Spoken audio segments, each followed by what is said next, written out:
Dan's charter fishing fleet in the Port of Sheboygan is Wisconsin's proven charter fishing leader, running the most trips and catching the most fish. Enjoy great fishing for trout and salmon aboard one of our 6 fully equipped modern charter boats with experience and professional crews. See why Dumper Dan's is the most popular name in the industry. We offer fishing and lodging packages featuring the best in riverfront condos and hotel accommodations. Half or 3/4 day trips available, so call to make your reservations today or log on to dumperdan.com. Dumper Dan's Charter Fishing Fleet, Wisconsin's proven charter fishing leader.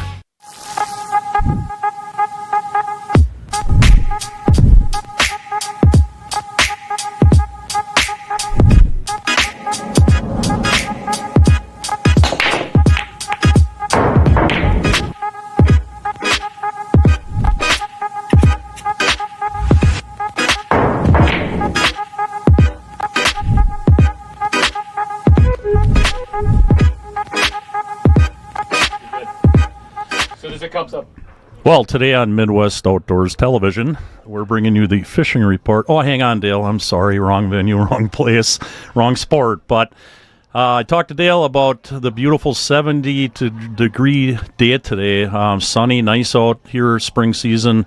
And I thought a lot of pool players do fish. In fact, I just got done talking to John that's playing Tim tonight, and he's a big fisherman as well.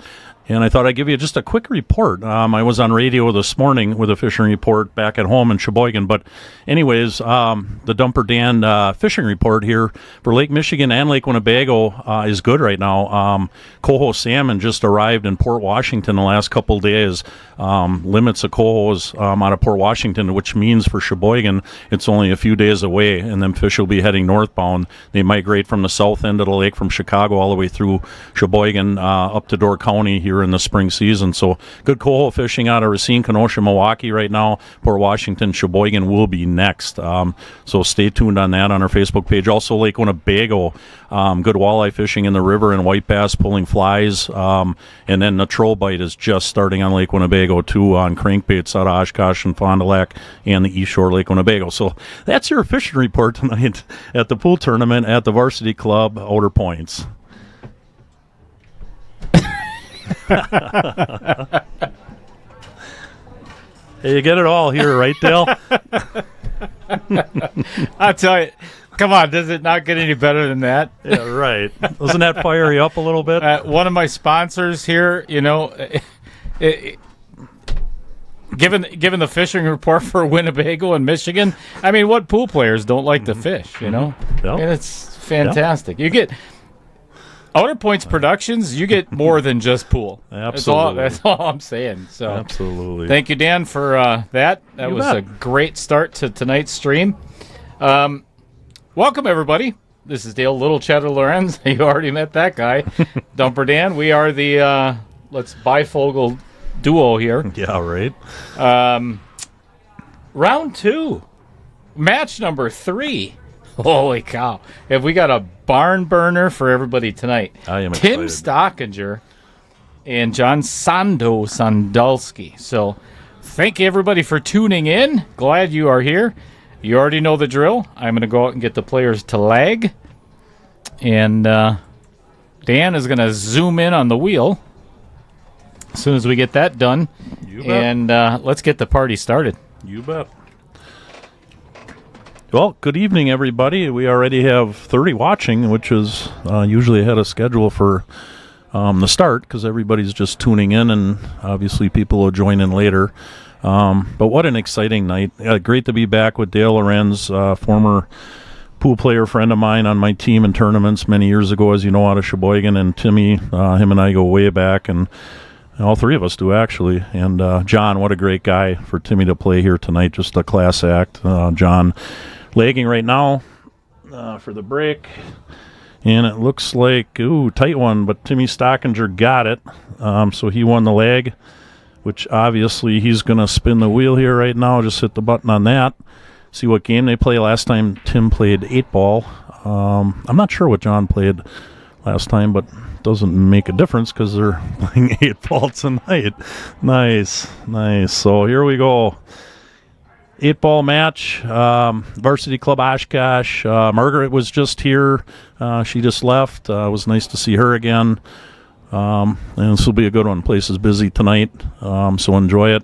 hopefully we get a lot of people on here. Last time we had over 200 for Timmy Stockinger's match, so hopefully we get it busy tonight here. We're at 35 already, so enjoy.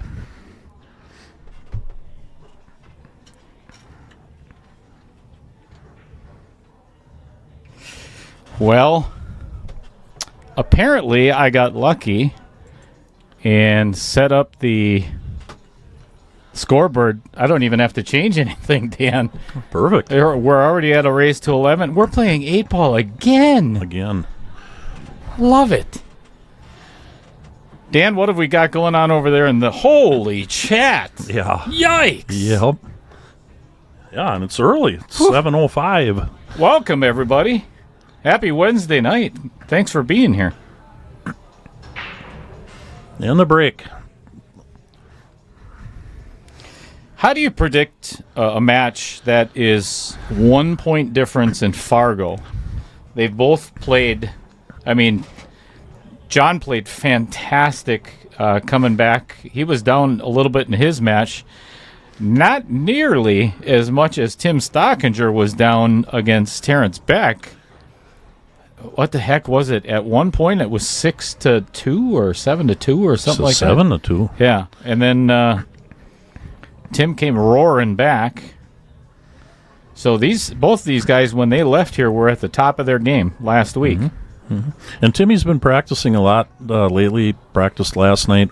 We played doubles on Sunday night. So he's been playing a lot of pool, and he's pretty confident right now and playing well. And he brought a lot of sticks with him because if you remember last time when he was down 7-2, he changed his pool stick, which is something he does and believes in. And boy, it was lights out after that. A whole new feel, different pool stick, stroked better, stayed down on shots and shot lights out to win that last match. No doubt. Yeah, and what a treat for, well, even us in the booth, but the viewers. Holy cow. Yeah. I'm thinking we're probably going to go somewhere close to Hill Hill tonight, too. Yeah, I think so. Talking to John before the match, too. He seems real confident. He's playing good, he said, and it's going to be a good one. Be fun. You know, and this is a match of the gray hairs. I know. You know, there's. What's your prediction, Dale? Who do you think is going to win tonight? The guy with the gray hair? The guy with the gray hair. The guy that's over 60. Yeah. Yeah. What's going on, baby cheddar? Get all your schoolwork done? You got that pizza in the oven? How does that not go in there? How does that 6 stay on the table? I don't know. 2 misses here. One by Tim, one by John, and what's that? Yeah. It's like it hit 3 rails. I think it hit like 3 rails.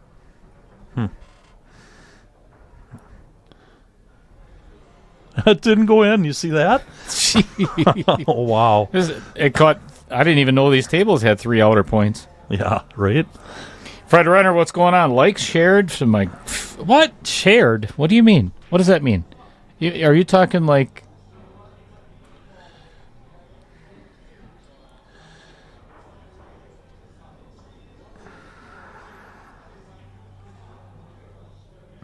Are you talking like that? You like it, and then you go to subscribe, and then share it? What a great idea. I love that idea. What's going on, Kevin Dorn? That gentleman right there in the chat, Mr. Kevin Dorn, if you look at our sponsors, see the rolling sponsors at the top? And there'll be a couple of other views. Let me get to a different view, and you can see that. Got a couple of tweaks to do to it, but Kevin Dorn is one of Outer Points Productions' newest sponsors. So thank you, Kevin and Lynn Dorn. That's why it says LKD, Lynn and Kevin Dorn. Works out pretty cool, huh? And they do painting and finishing and staining, woodworking, massive house projects, if you will, doing all their baseboard and door casing and window casing and just about anything that you want painted or stained. No, Dale, you do something kind of similar to that, right? I had my own business doing finished basements, and I do a lot of decks in the summer and whatever else. But I actually just started a new job on Monday. I was hired because of Lynn and Kevin Dorn. They referred me to, it's called Timeless Carpentry. And Jess actually might even be watching right now. Jess, if you're watching, say something in the chat. But that's my new boss. Nice. Super nice guy. I have to say that because I'm on the stream and he might be too. So I'm just kidding.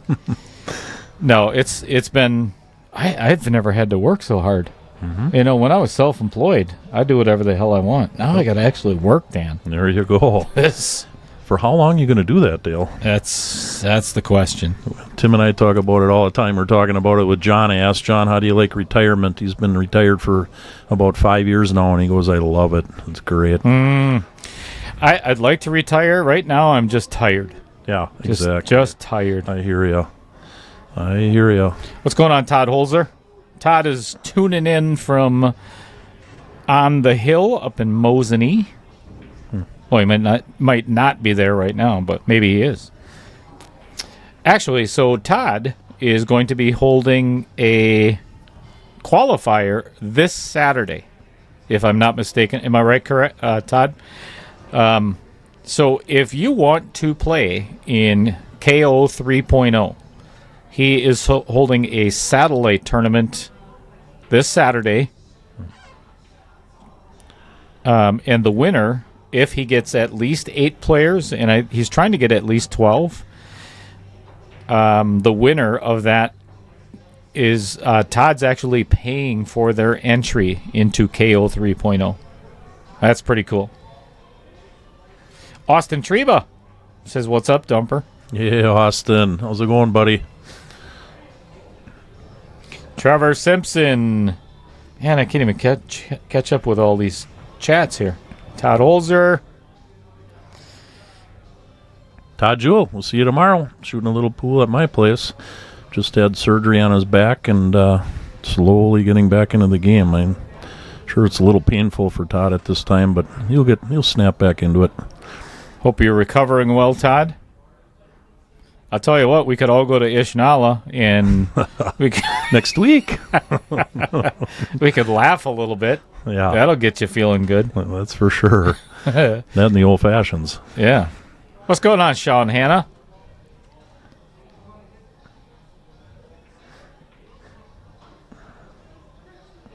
Little stun draw over. Not bad. He's good, I think. Okay. So I think he's going to have to hit this with low left and spin between. He's going to have to come 3 rails and get right between the 9 and the 11. Don't force it too much. No, you don't. Yeah, don't want to draw into the pocket. Oh boy, this might be good. That'll work. Yep, that will definitely work. All right, Tim, to open his bank account here. Game 1. All right. Tim taking the early lead. That one went back and forth a little bit, game 1, but it always does. I know. Race to 11. Got a long way to go.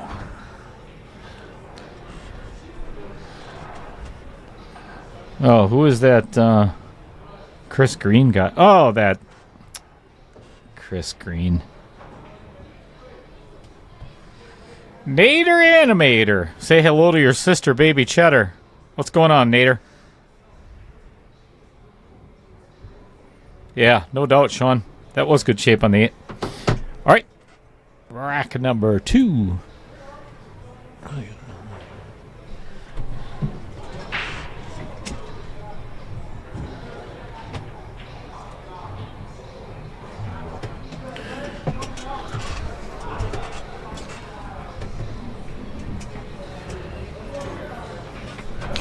Do me a favor, everybody, if you would, or at least a couple of you. How does it look? How does the video look? And we already know how the mediocre commentary sounds, so you really don't have to worry about that. It started with a fishing report.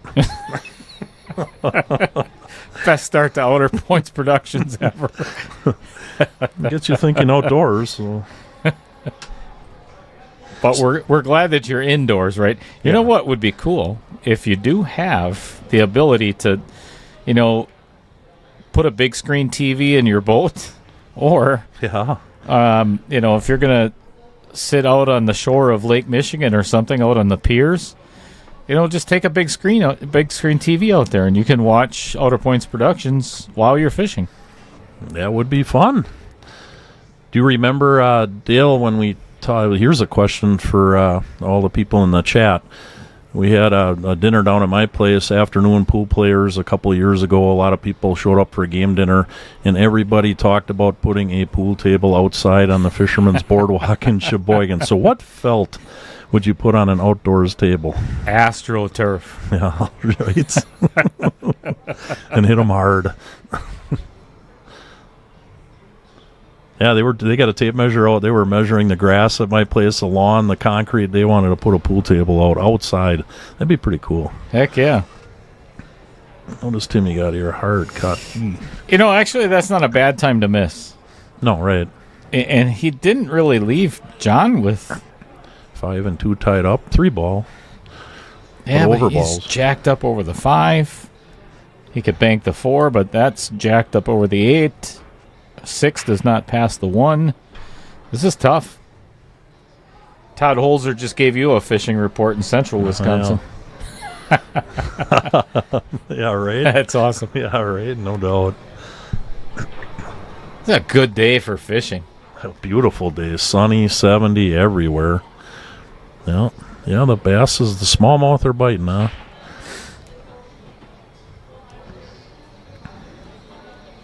I can't wait for Winnebago to light up. That's a good lake for walleye. Me and June. So they call me Tojo. The Fargo score it kind of took place of. So I'm assuming your ranking system 1 to 10. Are you either APA or what system are you using? I'm assuming probably APA. Fargo is very similar. So like anybody above 600 Fargo, you're looking at like a 7 or 8 when it comes to APA. So they're a well-established player. Fargo is just a different ranking system that's used actually worldwide now.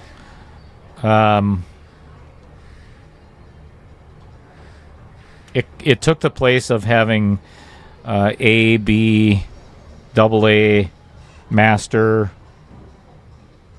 those rankings.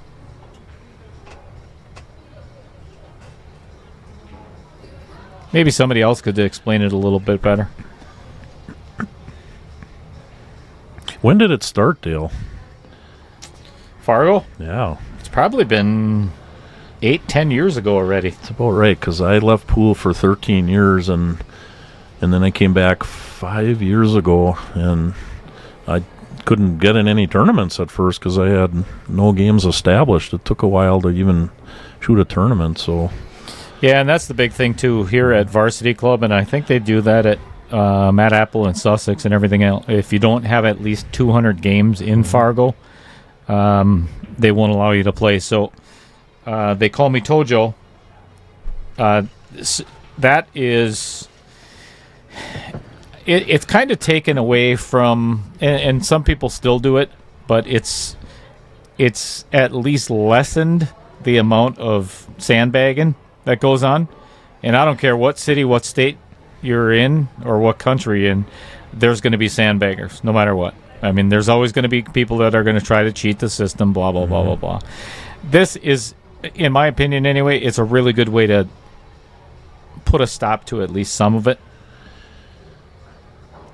John's working on a really good rack here, which started out pretty tough. Yeah, bank on the 2 he made on the side, and what does he have now? Does a 6 go? I don't think that goes past, and I think the only Combo that's would be about tough. the best view. 6 on the side. I think I would actually probably play the bank on the 4 here, cross side, Not a bad idea. because this is a really tough shot. Either past the 1 or even the combo is really tough. Yeah, that's... That was pretty hard to handle.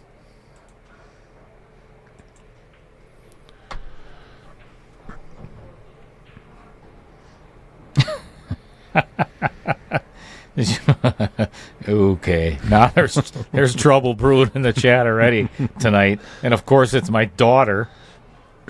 What's going on, Pete Beshta? Thanks for liking and sharing. Muchos gracias, sir. Looking good. Sounds fine, except for that whiny voice Dale guy. Okay. And we're moving right along. And Baby Cheddar says no. You can't really have a big screen out while you're fishing because the commentary is going to scare the fish away. Oh, boy. Yeah, she's right. Yeah. Mm-hmm. Yeah, she's right, all right. That's all right. Yeah, good point.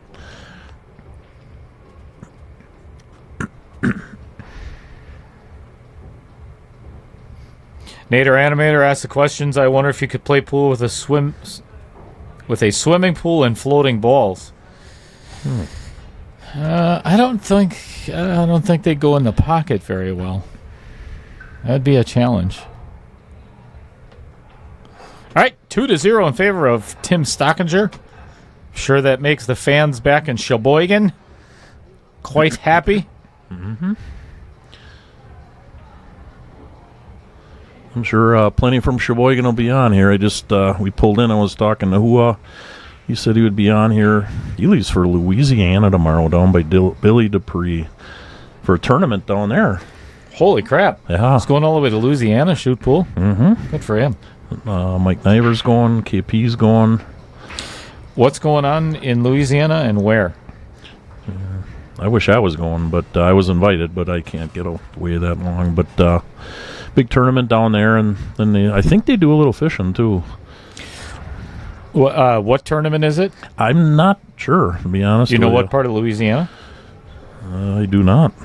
I'm sorry, but maybe if one of the guys are on here, they can chime in on the chat where it's at. But it's down where Billy Dupree lives, and it's got a bar down there, and it's a big tournament.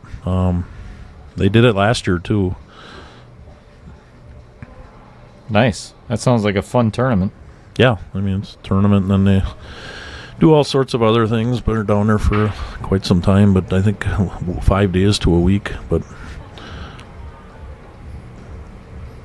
so I am God says Tim is going to pull a Houdini tonight. A magic trick? I like magic. We should really not start this again because at the end of Monday's stream, it was I like turtles and I like unicorns, and I don't think we should do that again. Fred Renner is signing off because his Wi-Fi and 5G are terrible tonight. I'll tell you what, there's a quick fix for that, Fred, if you want to, if you're still here.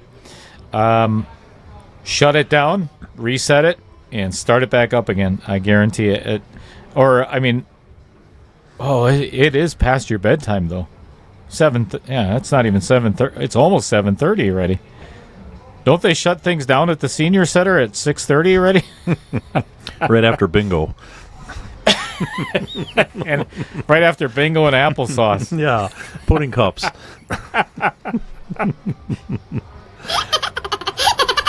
Sorry, oh, Dale, we're going to all be there someday. Yes, we will. Sorry, Fred. You know I love you. I'm really not sorry, but I do love you. Russell G. If it's the Russell G I'm thinking of, answer to that question is no. Not related to him, but he worked for me for many years, and his father still works for me as a charter boat captain. Russell was first mate for many years. Still fishes Lake Michigan heavily. If that's the Russell G I'm thinking of. So you know who Billet Spin is? I do not. That's Rich Stadler. Ah, really? Yeah. Wow. So yep. I actually sent Rich a message this afternoon. I said, make sure you tune in right away. So, Rich, let me know. Rich is also one of our sponsors. Mm-hmm. So I wanted to make sure that he got your fishing report. Because you know Rich is a huge fisherman. And now that I know who he is, his nickname. That's Rich Stadler. Yeah, huge fisherman, yeah. Right. Wow, nice jump shot. Almost made it, John. That was a tough one. Heck of a try. Todd Jewell replied back, Louisiana tournament. Oh, the Scotty Townsend. Mm-hmm. Ah, very nice. Dog Mall. Bless you, my son. Thank you. So Rich, go back to the very beginning, and you can. Why Dan did a fishing report in the beginning of the stream. That's what I wanted you to see. What do you mean you were golfing? Instead of watching the stream? Yeah. Jerk. Really? Well, then he missed it. Oh, it's Wednesday. Rich had his shock therapy this afternoon, too. I hope that went well. Curled hair again, I'm sure.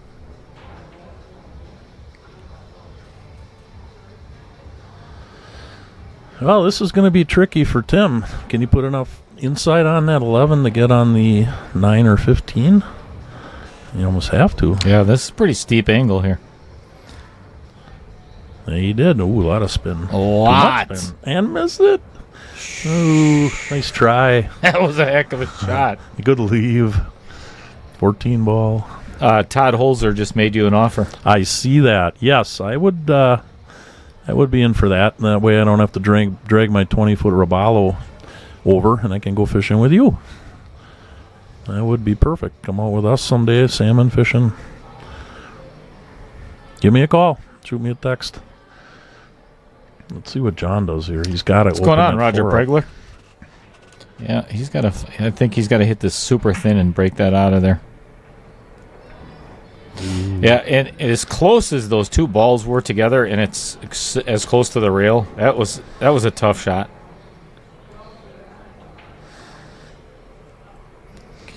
What's going on, Mike Lemire?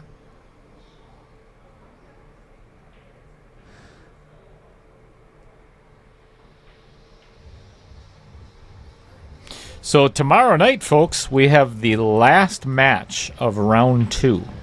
And that is going to be another exciting, to say the least. We've got two Bobs, well, a Bob and a Robbie. Bob Mooney is going to be taking on Robbie Schmidt, and that is at 7 o'clock tomorrow night as well. So that is going to be a fun one. And Vincent Didio, the tattoo artist that's going to be tattooing me as soon as I get to 1,000 subscribers, is going to be co-commentating with me. So, speaking of Bob, he's in the house tonight, shooting some pool at the varsity club. Yep. Getting a little practice time in. Mm-hmm.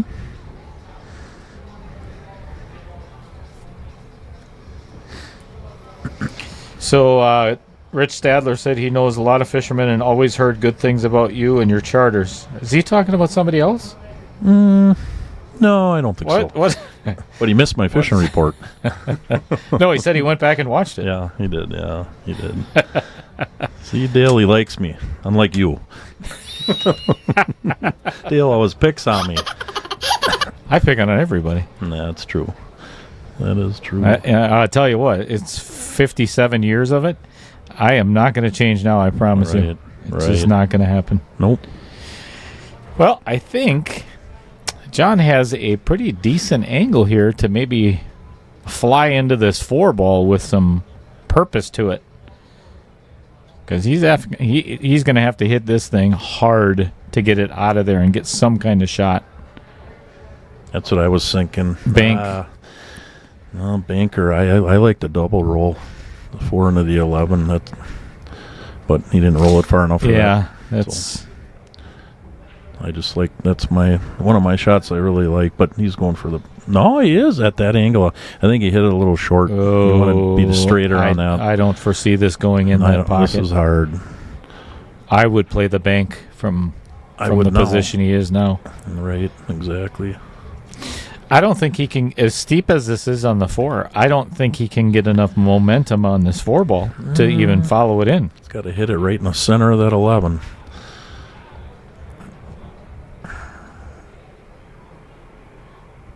He's got it. He's and got then it. gets snookered behind the 9. Nice shot, but tough leave. Jeepers Christmas. Wow. I'll tell you what.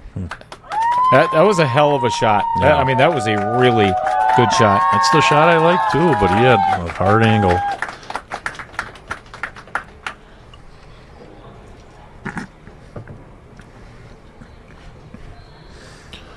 Yeah, speaking of your next match too, Robbie, I've been talking with Robbie Schmidt a lot too. He's going to be fishing with us coming up pretty soon here in early June.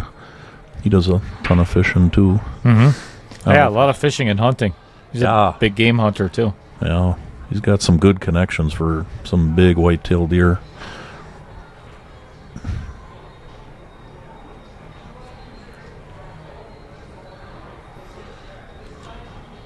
Way to make such a good shot like that and get rewarded with the bad leave really sucks. That's tough.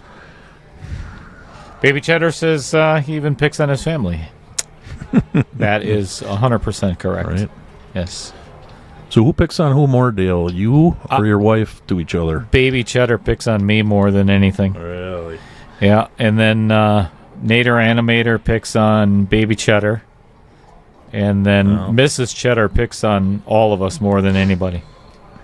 Yeah, she's relentless.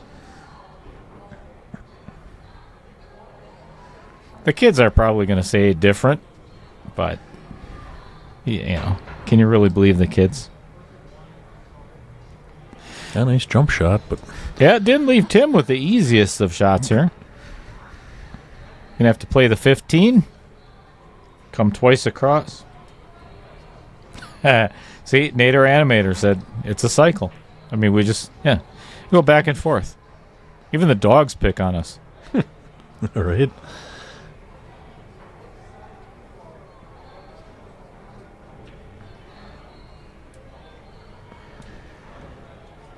Missed it. Yeah, and that's why I said that was not the easiest shot, but as long as he left him a cue ball somewhere in the middle of the table, he was going to leave John tough. Can he slice that in the corner pocket and not scratch in the other corner? I think so. It's hard to tell from here, but I think he's going to have to. I think I would bank it in the lower right. Yeah, it looks like he is. Or actually slice it to the bottom left. Had he played the bottom left, he could have potentially blocked the pocket for the 14. Mm-hmm. Now he's kind of let Tim have game 3 here. That's so important, Dale. If you got a tough shot, obviously you want to make the 8 ball. But if you can tie up a pocket, it buys you more time, and You bet. it makes your opponent This is a good shot. harder. Yeah, very good. This is a really good shot. You can just roll forward on the 15 in the side. Stop on the 14. Yeah. Stop. Pulled that one a little too much. Yeah. And you go back to the other side, and Yeah, he's got a little bit of a steep angle on this. he Baby- shot that pretty quick, too. Yeah, he did.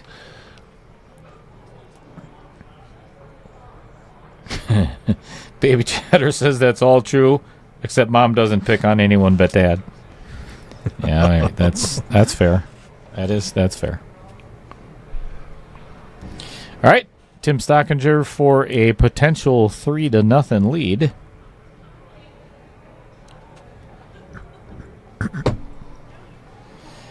I got to give a shout out to a couple of people that are tuning in from Arizona. And I know that they're not in the chat at all because they probably won't. But everybody from Sheboygan knows exactly who they are. And that's Louis Hosevar and Tammy Hosevar. Because I got a message day before yesterday. Talked to Tammy. And she had a really good suggestion about the junior tournament that's coming up in summer.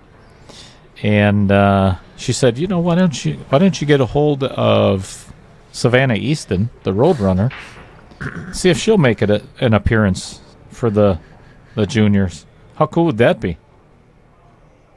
So I messaged Savannah, and I haven't gotten a reply yet. So thank you, everybody, for tuning in. If you just joined us, then that little explosion in the middle of the pool table. Hit that subscribe button on the channel that you're on and share it with all your friends, and then hit that little bell. That way when we go live, you get a notification. What? A what? Repeat that. A notification that Outer Points Productions is alive and well. And what number are you at, Dale? For subscribers? Yes. We just went over 605 the That's other what day. I thought. Timmy asked me on the way here, and I said, I think he's pushing 600. I'll tell you what, after 3 weeks, 3.5 weeks, I'm I'm pretty tickled. But there's I have to give the majority of the credit to the gentleman that we were just talking about, Rich Stadler, because he stepped up and did something that I never even imagined. That my subscribers went from 246 last week Friday to now 604 or 605, something like. Wow. And it's all because of Rich. Wow. Yeah. He did a really nice thing. Did a giveaway on for some of his. He makes incredible pens out of metals that most of us have never even heard of. And he also makes spinners, and we also play a lot of golf together. Well, I shouldn't say a lot of golf, but we've played a couple of rounds. So, thanks again, Rich. Mm-hmm. Yeah, nice job. And your goal is 1,000, right? Yep. Once I get to 1,000 plus 4,000 public viewing hours, which I'm already at 2,600, so that won't be an issue. But yep, once I get to 1,000, I am monetized, so I can start making money for the stream. You'll get there, that's for sure. Without a doubt.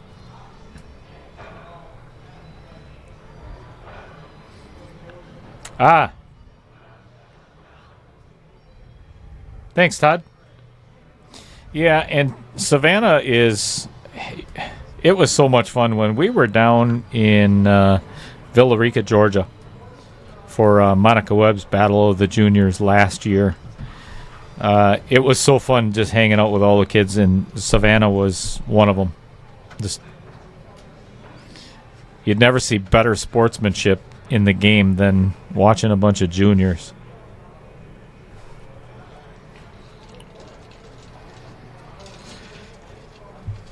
What's going on, Bill Larson?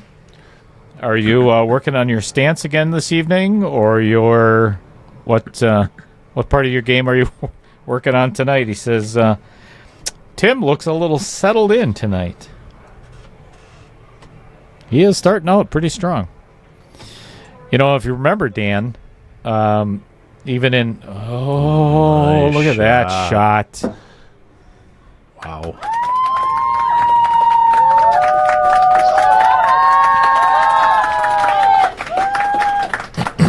Boy, this is a really tight... Check this shot out here. That is not an easy shot. Mm-hmm. You look at it, obviously the tennis. There is not a lot of room. It goes back to blocking the pocket, though. Yep.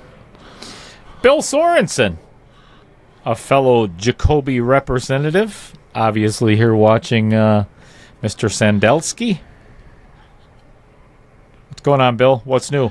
Hey, you and I got to chat one of these days again. Got some ideas I want to throw your way. Nice shot. Yeah, that was tough. That was really tough. He had no shot on the 8 if he had made the 4. Yeah, real funny, Kevin. Real funny. Oops, wrong button.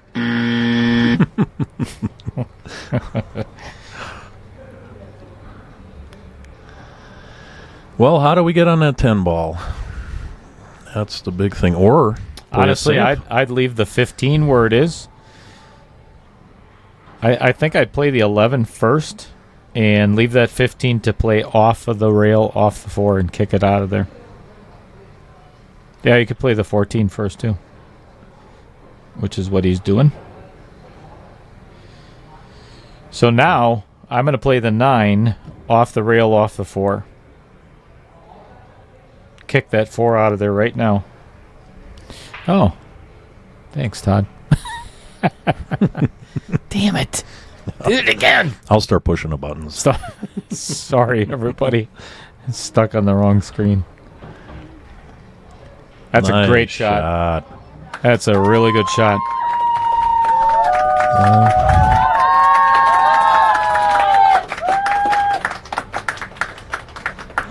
Everything's right out in front of John right now. Just got to get the right angles to execute.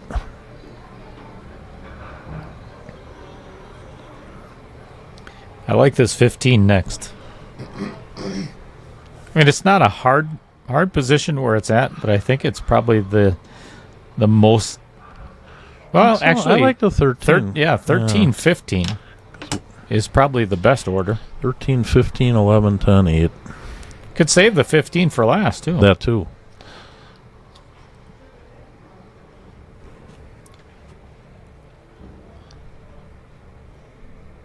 Yeah, and this is one of those, it's just what you're comfortable with. Mm-hmm. Oh, exactly. Gonna have to go back and forth on this one. I don't think he can hold it. Or is he? Yeah, I think it's just stop shot. Oh, it is. Mm-hmm.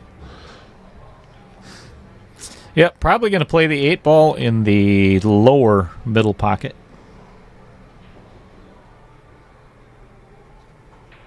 Just a smidge of left, not much.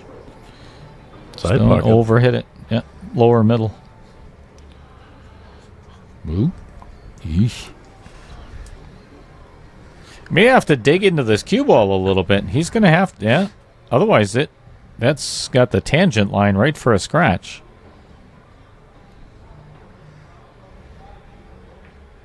Nice shot. Yep, no doubt. Well, John's on the board. 3-1 in favor of Tim. Maybe a little confidence for John now that he got out on that rack. He looks comfortable. All right, sounds good, Bill. Jeff Hefter. What's going on, Jeff? Hey, Jeff.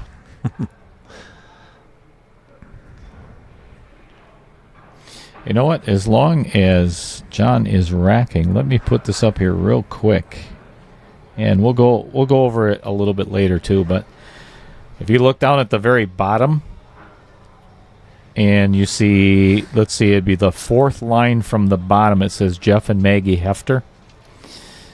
Nick Gustin, Adam Ozier, Jeff Stellmacher, Kyle Gable, Bob Mooney, Bud Snyder, all of those fine folks. Marty Burian, I believe, came in with a pretty big lump of cash the other day for the Junior Knockout Challenge. So thank you again, Jeff. And I'll tell you what, there's so many things that I have at home from donations for the juniors. It's unbelievable. Yeah, that was a big donation. All right, John pocketing stripe. Garp. Oh, is wait, in the I'm house. sorry. A solid. Made a solid. What's going on, Sean?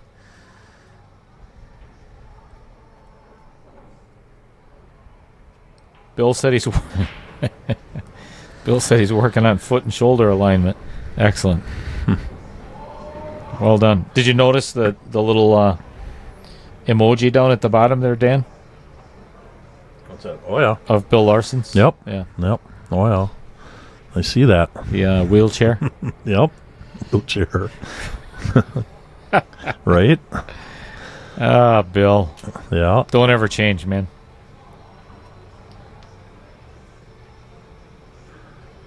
Boy, that's 6 ball. If he can get on that, he could be out. I don't see an easy way to it right now. Maybe a bank. He made a bank earlier. I think that's what he might be setting up for. A little short.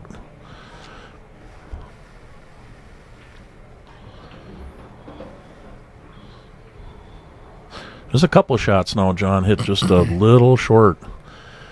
That if you get that perfect angle for the bank or that double roll he did earlier, which he made, but he didn't get an 8-ball shot.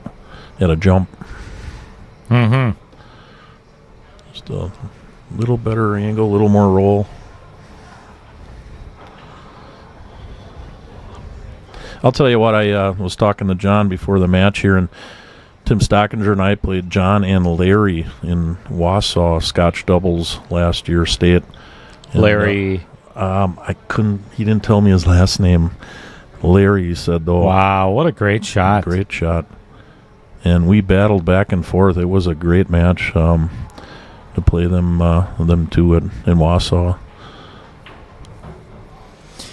Mike Gaines says he got to meet and play against him last weekend. Good guy, good player. I'm assuming that was at the Karam room then. Yep, Tim's a good dude. If he can stay out of his own way. I think that's all of our biggest problems as pool players is getting out of our own way. Don't beat yourself. Yeah. That happens. Well, this is a really good opportunity for John to get on the 6-ball. If he hits us with the right speed with a little bit of low right, he can get right on that short side of the 6. If he didn't catch the 15, he would have gotten there.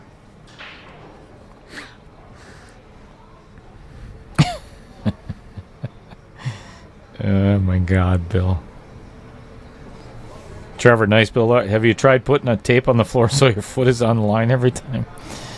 Wow. You guys are crazy, man. Crazy.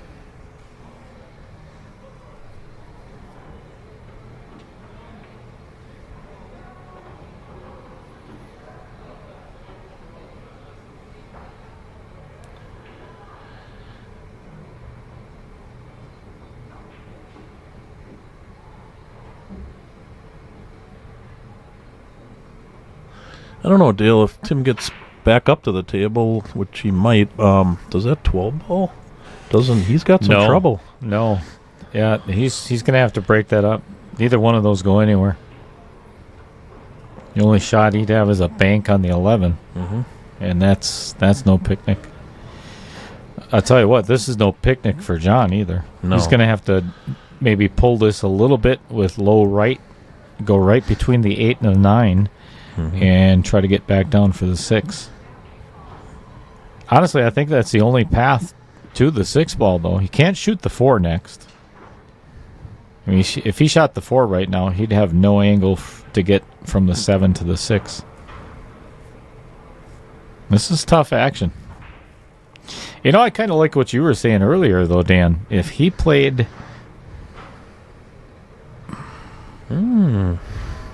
Boy, this is... Yeah. I actually think I would try this shot just because of what you said, too. Yeah. You know, that 11-12 is Get it out of in there. A brutal spot. Get it out of there and let Tim try and run it out with that 11-12 being tied up. Get your trouble ball open. Try and make it, but if you don't, at least it's in the clear.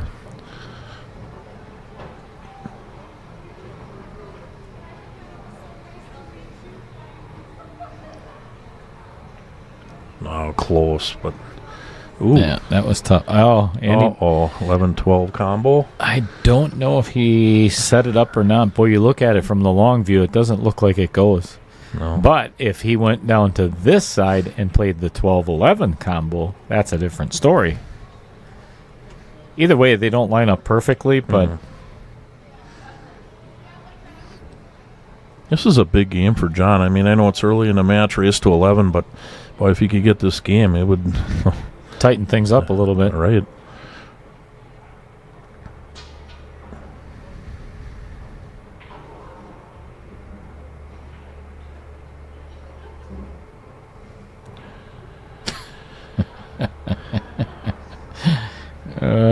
Bill. Anybody ever tried stealing your wheelchair, man? I'll tell you what, you want to talk about the worst thing you could do is steal somebody's freaking wheelchair. I think I'd shoot somebody for that. Jeez. Right. That's brutal. I played Bill at State. What was that, Bill? 2 years ago, you and I played just a killer match, and went right to the hill. It was fun. Who won? I did. Did you? Yeah, I beat him, and he shook my hand. He said, "You played." How far do you have to bend down for shake your hand? Yeah, right. Sorry, Bill. Yeah, right. Whoa, 15 ball. I got it. But yeah, it was a good match. I came from behind and got him. But God, does he play good pool, Bill? My hat's off to you with the way you play. It's impressive.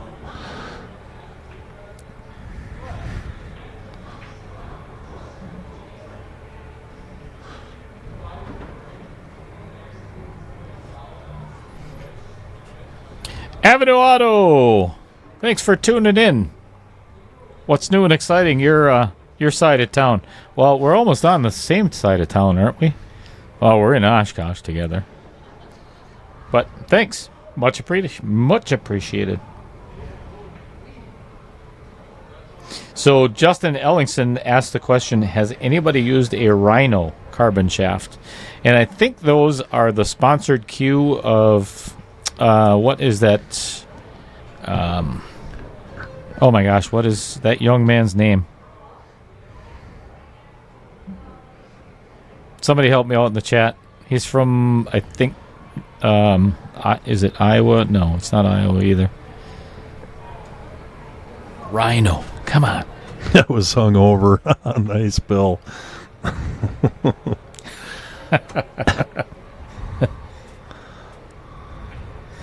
Henderson.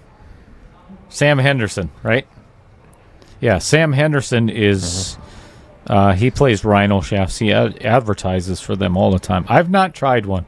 I've tried just about every carbon fiber, and I have a pea shower, which I absolutely love. I just got the new Jacoby V4. Boy, that hits pretty damn good. Yep. It went. Oh boy, that bump earlier cost John, because them two balls were tied up.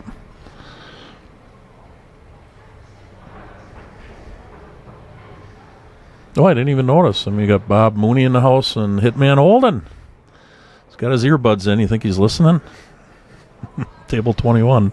Yeah, I guarantee he is. And he's country music. He's playing or communicating over there. I think he said. He just got back from Florida. Right? Yeah, he did. Boy, them were the days. You remember when he used to take his pool cue, his sailor, and dance around the table, air jamming to Charlie Daniels? Sure do. Boy, that's a long time ago. It is. How old are we?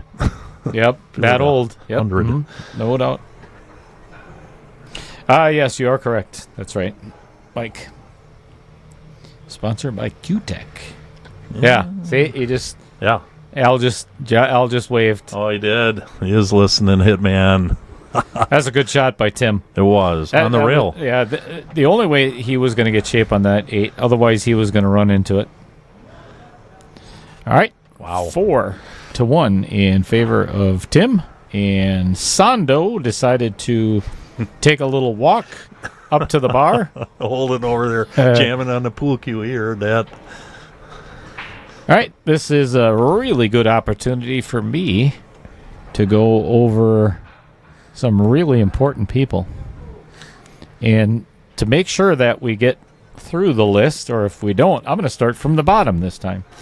So one of my newest sponsors, I still don't have it's called LK Painting and Staining, which is Lynn and Kevin Dorn.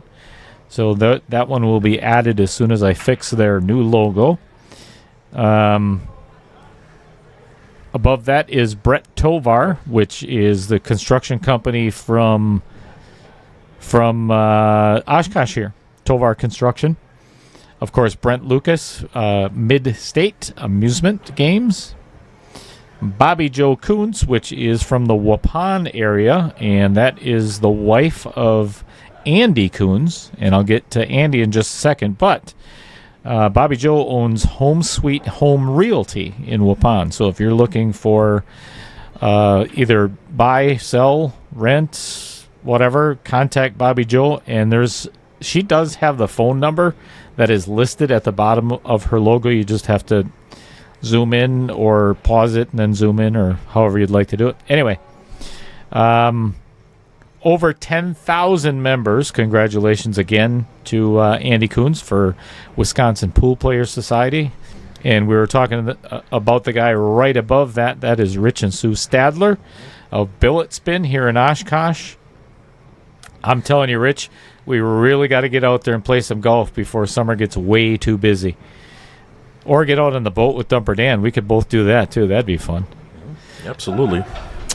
Which brings us to the guy right above Billet Spin, and that's the guy sitting in the booth with me right here. Dumper Dan's, you've seen his new... who did your video? Oh, the commercial? Yeah. Midwest Outdoors Television did it, and I run it on TV all the time. Dennis Lapel, he's a cameraman for Midwest Outdoors. I love that video. Doesn't he do a great job? Yeah, I mean, it's really professionally done. Awesome. It actually makes my stream look bad. So, right. I like all your sponsors in the beginning. Pea Shower, that all looks really impressive. Yeah, I'm so proud. I'm telling you, I can't even explain the level of pride that I have for all of these people that have put their faith in what I'm doing and am going to continue doing. So faith and money, it's not free to be a sponsor, but all right, John just got back to the table and Tim is about to break. So we'll get to the rest in just a little while. Thank you very much to the sponsors, and even more to all of my viewers. If it wasn't for you guys, well, this would be a really boring stream. Yeah, we'd probably have to sit and talk to Al Holden, or, how fun would that be? Hey, Leanne, you know why he's not jamming on a sailor anymore is because Timmy Stockinger owns that cue. That was a great cue. Awesome sailor cue that he had. Tim's got it, though. So one of my favorite comments in the chat tonight so far is by Kathy Berger. Do you know who that is? No. Kathy Berger says, "Go Rooster, go." Rooster. Yeah, and guess who at the last match we were here at Timmy's brought that up? It was Ricky Quashus. You betcha. I'll bet you Ricky's watching too. Well, if you're ready for more Tim Stockinger nicknames, I have 3 of them that you guys might not have heard over the years. So, oh, please do.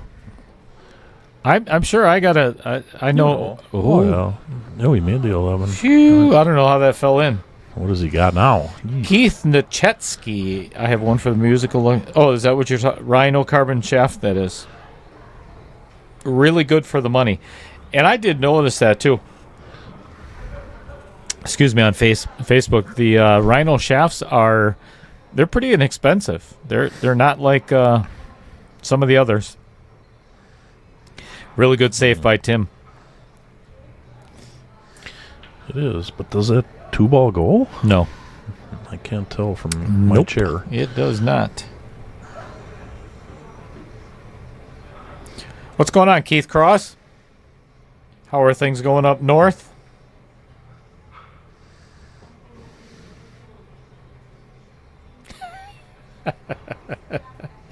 Wow. Did you see what Al Holden said? Mm-hmm. Oh, yeah. Son of a... Yeah. I hope you missed that 2-ball, Al. You chunk. Oh, that was horrible shape. Boo. Boo. You stink. He looks pretty focused over there. He'll be looking or pissed off. Yeah, I think it's pissed off. Actually, Al looks constipated at the moment. So right? I think I might be constipation. I bet she starts laughing pretty soon. Have you ever had anybody throw anything at this booth? Because Al Not might be yet. the first. Tonight it might be tonight. Would it take a cue ball to the window? So Kathy Berger is Tim's aunt from Nashville. Well, welcome to the stream, Kathy. Really? Wow.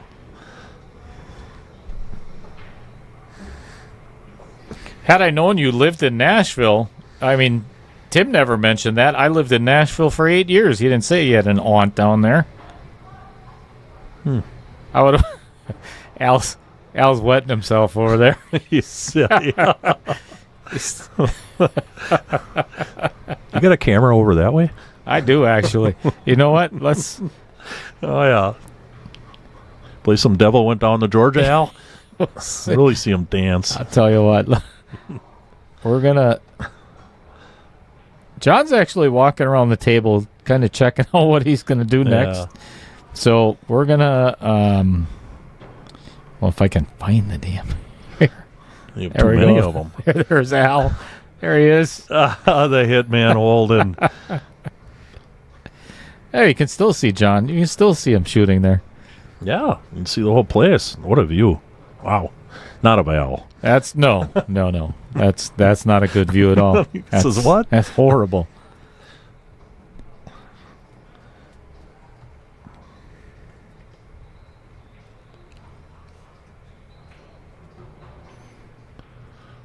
You didn't miss anything. We're locked in a safety battle. It is. Going to be a while. But speaking of nicknames, I forgot to mention them last time. The Rooster, way back in the day, Timmy Stockinger. But I gave him the nickname back in the early 80s was Top Gun Tim. That's when Hitman Holden got his nickname, and we were all teammates. But there was a few more that popped up after that. Another nickname for Tim by Pete Deaton was T-Stock. T-Stock, yeah. Mm-hmm. And then our team that we played with for many years, Wes and Lance, gave him the nickname ATIM, the Money Machine. Tim's looking over here. He's wondering why we're laughing. I think he knows we're talking about us. He used to have another nickname, too. It was Timmy Cuts. Remember that? Yeah. Oh, yeah. Yeah. Yep. Because Right. Tim could cut a pubic hair off the side of the ball. Yeah. He would cuts. He would cut balls so thin from all the way at the other end of the table. I mean, he does. He can't do it to save his life. Yeah. But Was he thin on the pool ball or the wallet? both? Yes, thin on the wallet. Now he's thin in the hair. Yeah. You know. Yeah. Actually, he's still got a pretty good head of hair for his age. He does. It's not. I said before the match started tonight to John and Tim, I said, I got a prediction. They both looked at me. I said, the gray hair pool player is going to win. They both started laughing, and Tim goes, I have more gray hair. We're all getting gray hair, right, Dale? Oh, yeah. Mine isn't on top of my head yet. Right here. It's all mine's in my beard. Yep. My goatee. Yep, mine too. I'll tell you what, why don't we here? Let's just do this. With a little ball spot. See Yeah, here. right here. Who's got more gray hair? Oh, probably me. Oh, it's pretty close. Yeah. Yep. Nothing here. Same spot too. Yeah, right here. there. Yep. 57 years old. Yeah, Ay, still going Jesus. strong. Here we are. Yeah. I didn't think I'd make it past 37. Me so too. These are bonus years. Yes.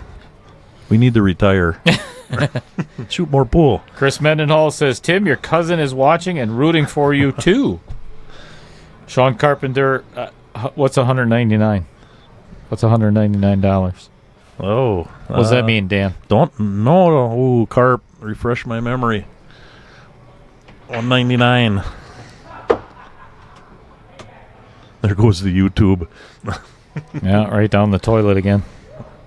You got a flush button on this control unit over here? You know, I did actually.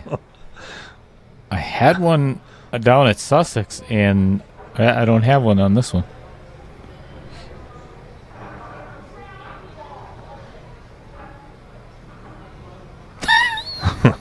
Jesus. Brad Klein, come on. Brad Klein, look at the one, two comments above that. What Baby Rhino Cheddar shaft. said. Holy crap. Yeah, Dad, your hair on top of your head isn't graying. It's receding. This is a Brutal. big shot right here on the 14. Brutal.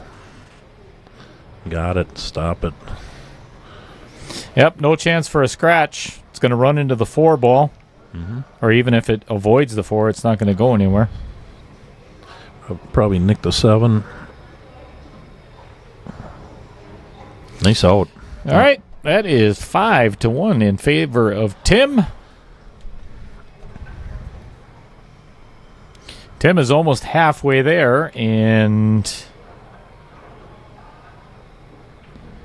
Sondo is going to have to make sure this doesn't get out of hand. Which is why Amy Bauman is cheering for him. Oh, gotcha. All right, thanks, Sean. Yeah, the Rhino shaft is $199. That's really very inexpensive for a carbon fiber shaft. And I think they are trying to establish themselves as one of the premier carbon fibers. I haven't hit one yet. I'd like to try it.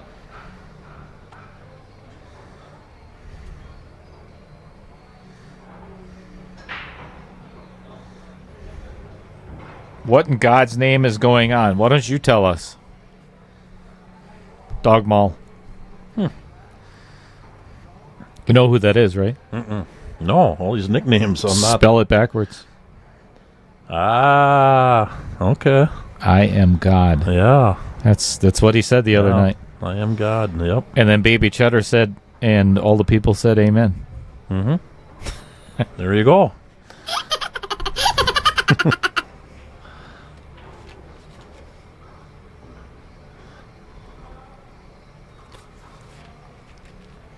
Dude, Brad, that is brutal. Jesus.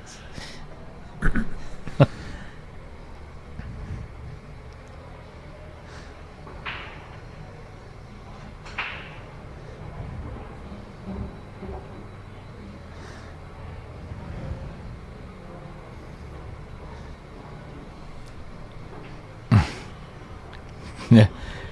That is a fact, Bill Larson. No doubt about it. But would you change anything?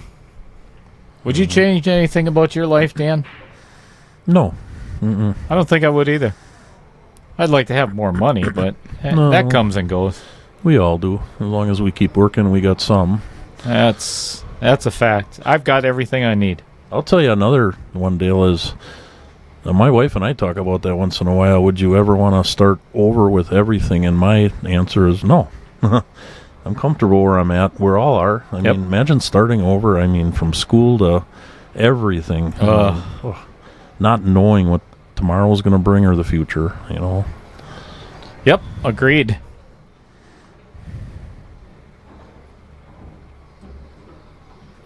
I'm a very firm believer in everything happens for a reason, so we're meant to be here at this time, at this moment, doing exactly what we're doing. I'll tell you what, I agree 100%, Dale.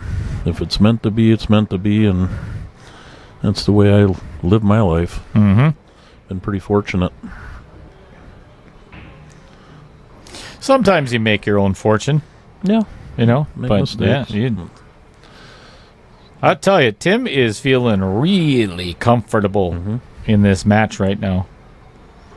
He is pretty loose.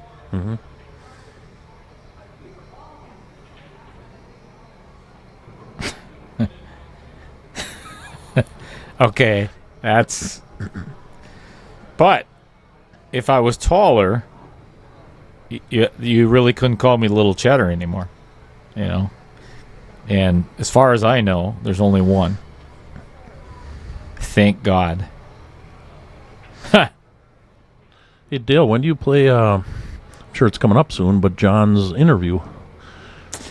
We did everybody's interview already, and most everybody has already seen them, so I'm not going to I'm not going to play them again. Okay, gotcha. What I'm gonna do actually is I'm gonna do a second interview for the Final Four, the quarterfinals, and kind of ask. I'm not gonna tell you what we're gonna ask. That's a tough he shot. hit that too hard. He hit that way too hard.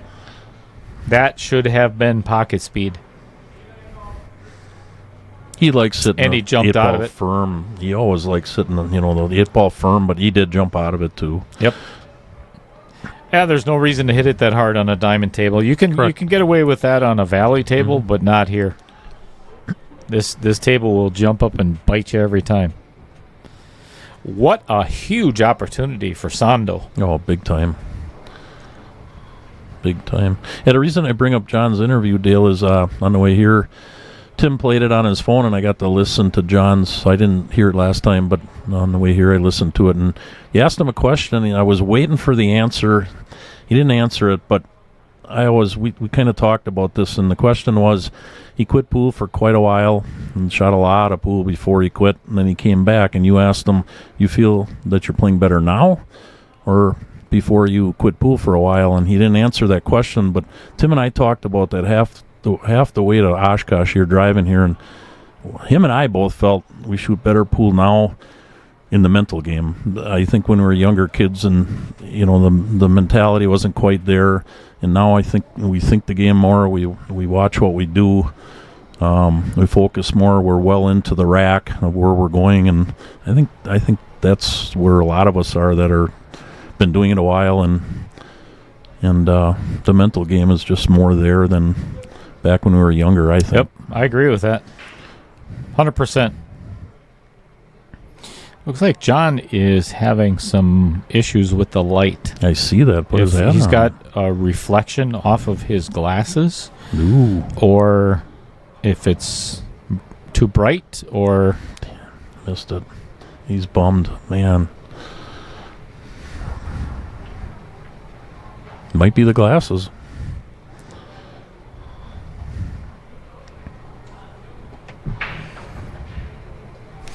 That was a huge opportunity going by. I hate to... this is a Predator light, and we do...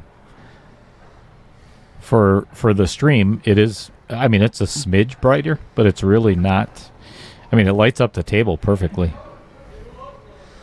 You put a hat on for a reason. Yeah, I think it's got to be either a glare or something. I took it off, so I don't know.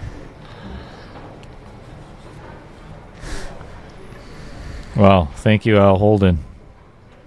Captain Obvious over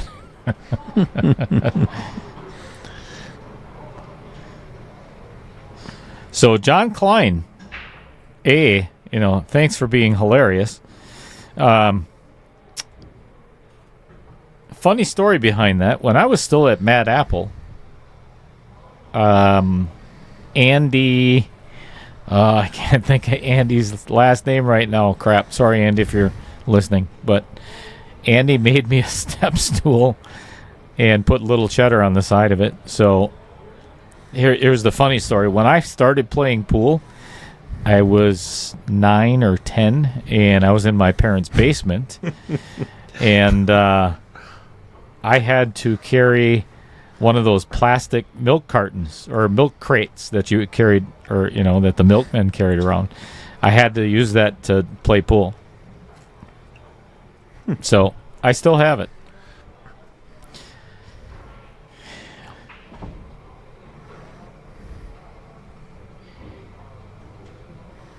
Hey, Baby Cheddar, I got a question for you. Is Dale the shortest family member in your household? Nope. My brother and I think I'm like maybe a half an inch taller, and my mom is 4'11". So yeah, she's pretty small.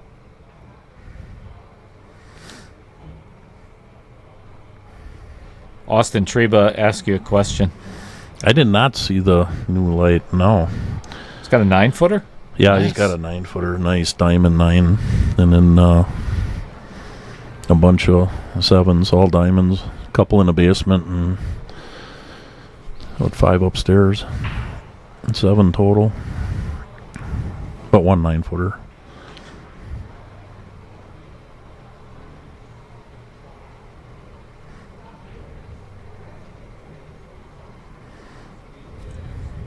Oh, speaking of vibes, on Sunday night, if you're ever in Sheboygan, stop on in. I don't know what Dale. I think they got free beer and free beverages. I think, and Sunday nights? maybe a free pool table. Wow, that's really nice. Or is it free pool? I can't remember. I heard it was a free pool table. Wasn't that? Wasn't Tommy giving away? Yeah, free beer, free food, and a free pool table At Vibes Sunday on night. Sunday night in Sheboygan, absolutely. Everything's free. That is really nice of Tommy. I'll tell you what. That you talk about giving back to the pool community. Absolutely. That's a class act there. Terry's going to give me a headlock when I walk in there. Well done. Well done, Tommy. Yeah.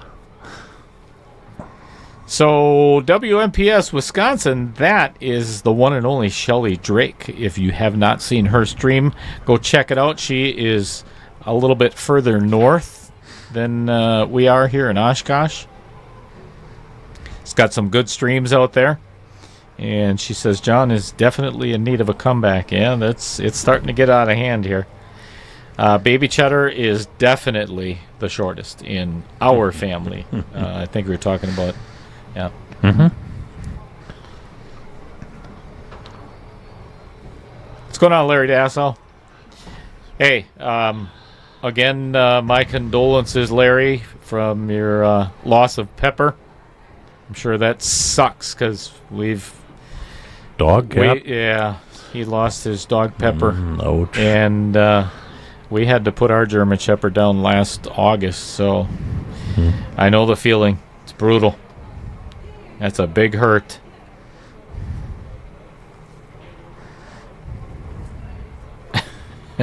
So now Baby Cheddar and Nader Animator are going at it in the chat. That's fantastic. Those are my kids. Brought him up well. Yeah, they're fighting with each other. Super. It's all got to do with upbringing. That might have a little bit to do with A it. little bit. Hey, we turned out all right, Dale? Well, you We did. had good I parents. don't know if I did. Do eat ball.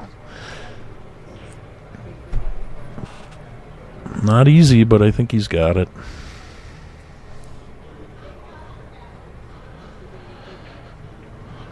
Yep. Center pocket. And that makes it 7-1 in favor of Tim.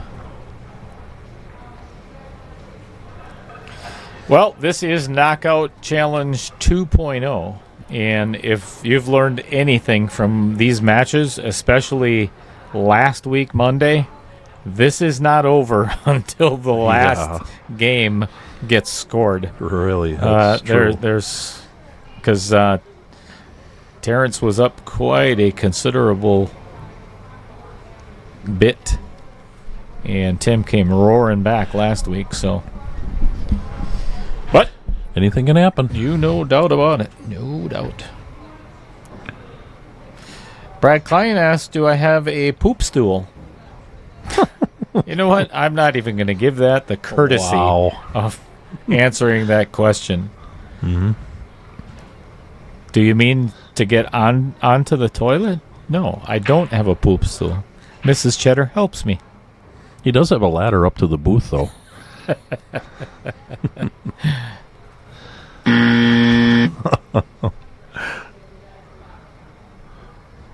Well, Timmy scratched on the brake.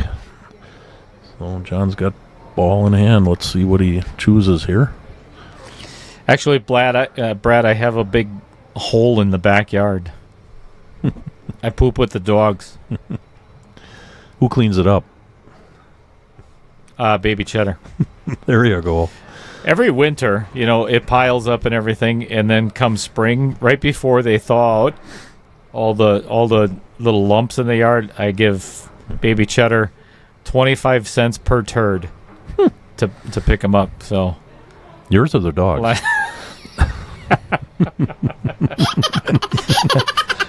All of them. All of them, right? You know, I couldn't agree more. Andy Coons. How many likes and shares do we have tonight? Let me take a look here. Only what? There's over 90 people in the chat or viewing right now, and we only have 25 likes. 25, and I wonder how many of those 92 viewers right now are subscribers. We're gonna have to start charging for the stream.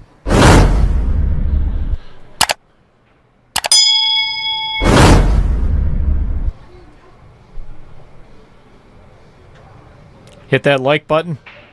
Share it with, I mean, the share button is right next to the like button. And here's the cool thing. It doesn't cost you anything. It's free.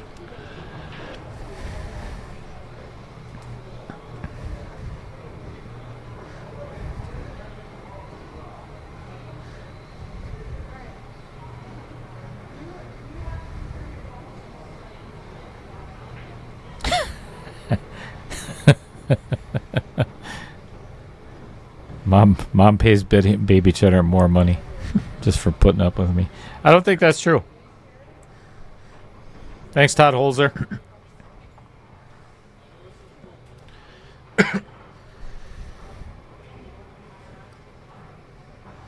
Dale, did you put a new camera up lately?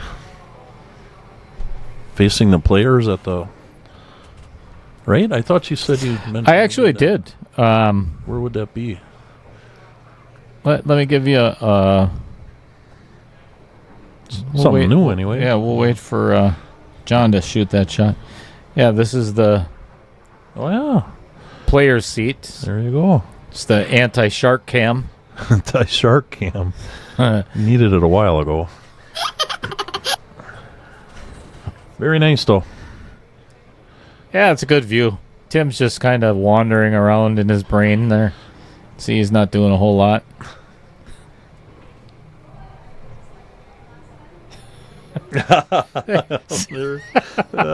I was waving at him and he caught us. We got him on camera. It worked. Back to the action. You haven't missed anything yet, I promise.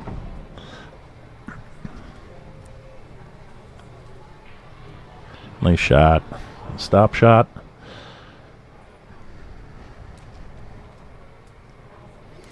All right, kind of thread the needle between the 6 and the 1.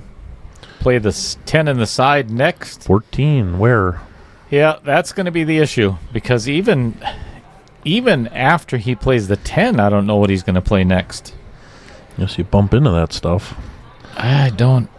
You hate to move balls, but and the angle he's got for a bump. He can actually float down, and he could play the short side of the 13 ball and float forward and play the 14 in the upper left, right where his cue is now. Good point. Yep. Just don't get too far out of line. And there was a couple shots tonight he kind of did where he just made the shots but got out of line for position. Ooh, I think he's drawing into the 4. That's kind of what I don't like this. No. This is very risky. That's a good shot. That's a good shot. He really hit that well. Mm-hmm. He hit that so full, it just drove the 4 out of the way. Mm-hmm. Put the cue right where the 4 was. Yeah, I think I would jack up and play the 14 first.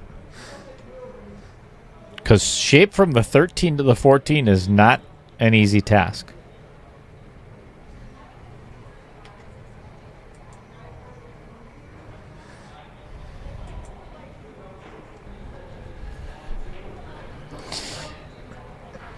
It's pretty much a stop shot, too, because he can stop that and then a stop shot on the 13 and play the cut on the 8.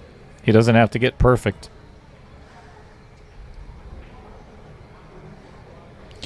A lot of things can go wrong in this game when you try to do too much. You know, you always see the pros, and everybody's, oh, they make it look so easy.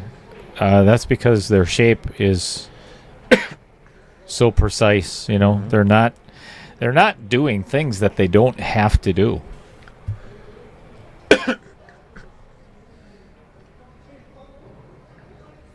All the pretty shots and everything are fun to watch, but if you don't get out, it really doesn't mean much. Right. I think the pros, too, are so good at, like even Tyler, Margaret all the time here playing in, you know, the Moscone Cup, this and that they all play. You know, sometimes we play an area for a leave, and they play a spot for a leave. That's a big difference.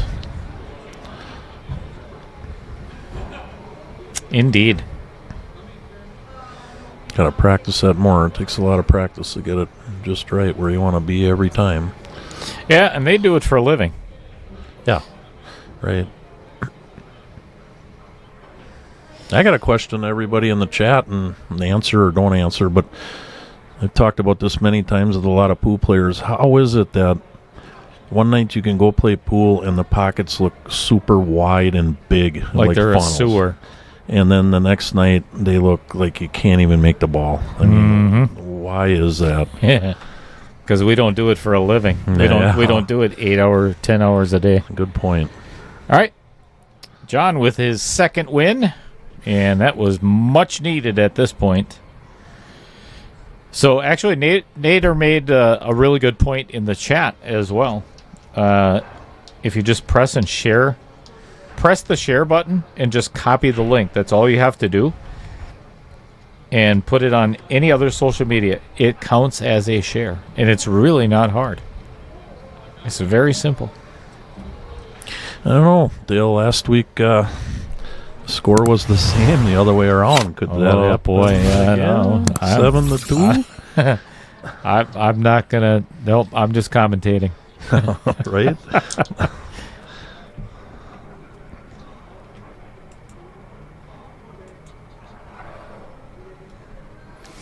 All right.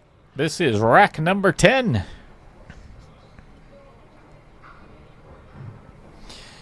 So I'm going to go back a little bit because I forgot to mention that. So I don't know. So Tammy Hosevar said hello to Leanne. And earlier she'd said hello, Dale and Dan. So Tammy, I don't think you were probably here before then because I gave a shout out to you fine folks in Arizona and said hello to you and Louie. So anyway, thanks for tuning in. And thanks for the suggestion on getting in contact with Savannah Easton. Haven't heard back from her yet, but sooner or later. All right. Hope everything is going well in Arizona.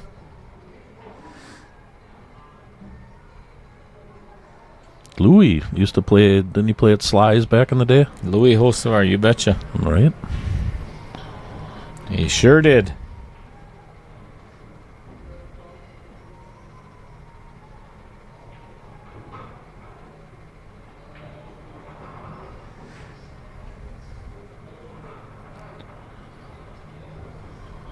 Yeah, Mike Gaines, that's why I like asking that question in the player spotlight. It's one of the reasons that I ask that question about, if you warm up the same all the time, if you're always doing the same thing, because it's like anything else. The more repetition you get, or the more you do things the same every single time, the easier it gets, right?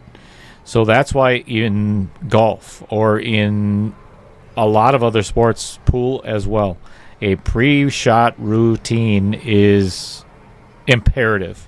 If you want to play the same all the time, have the same routine.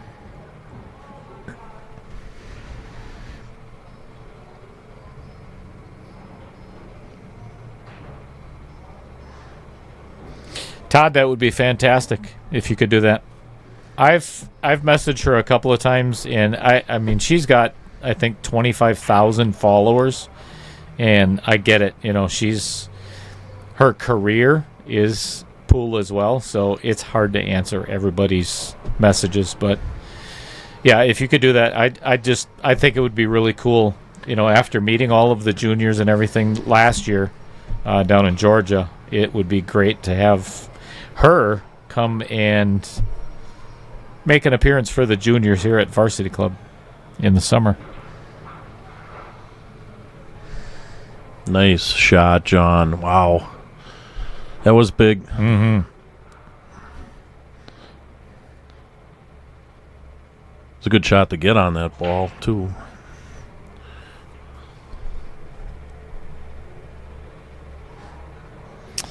I think if this 13 goes really clean past the 7, I think I would play that first. Because you could get on either the 11 or the 12. Yep. If you play the 11 first, you got a hard time getting on either one of those balls afterwards. I mean, he could draw back for the 12, but it's a tougher shot than 13. The natural angle on the 13. I don't like this because if he doesn't come back far enough for either the 12 or the 13, he's going to be putting himself in a really that's a good shot. Yeah. Yep.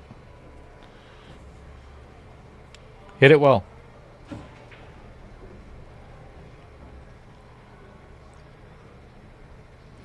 Probably going to be playing all 3 of these balls in the same pocket. Unless he plays inside English and then all 3 in the same oh boy, he came up with the wrong angle on this 12 ball. He put a little bit of inside English on that, and I don't understand why. It was a natural angle to come up by the side pocket. Get a lot of real estate on that side of the ball to get a nice angle. He didn't have to get that close to the 12.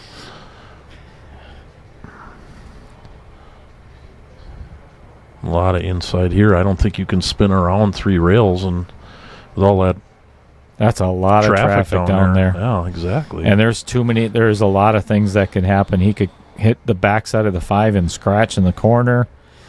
Honestly, I think he's just got to take what the table gives him here.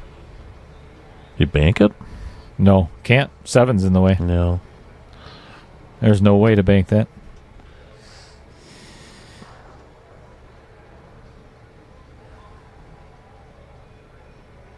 Personally, I think I would just draw this back, and even if you end up somewhere by the 2 ball, you still have a shot on the 8.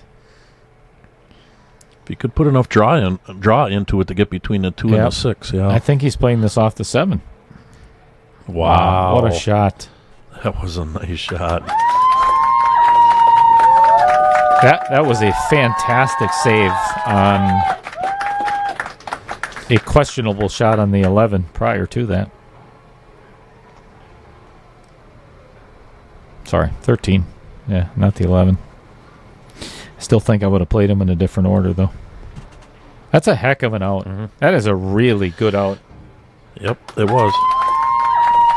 I'll tell you what, Dale,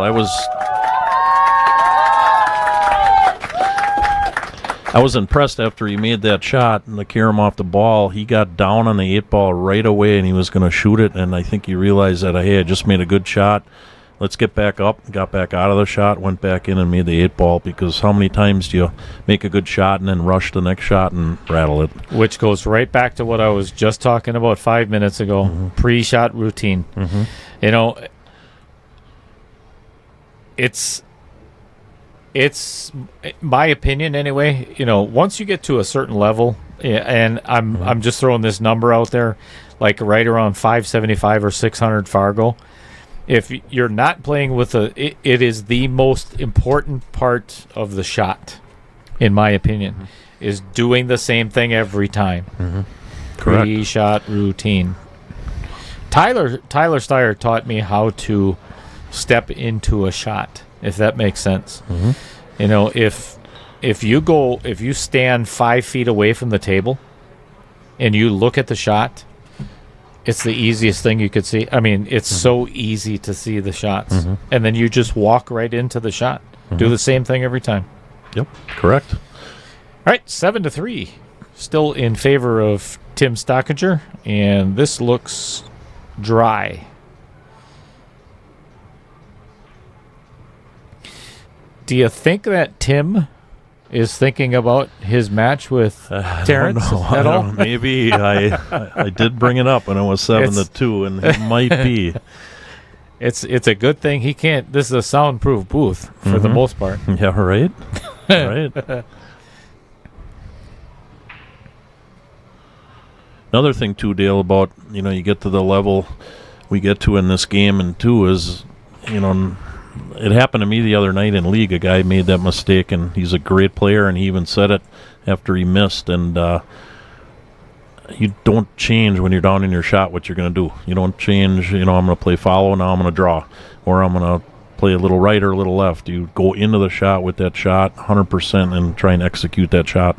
You don't change when you're down at the table. Yep, and if you do change your mind, you get up out of the shot and you start your pre-shot routine over again, right from the beginning. And you see the pros do it all the time. Oh, yeah. Very important. What did he just call? The bank?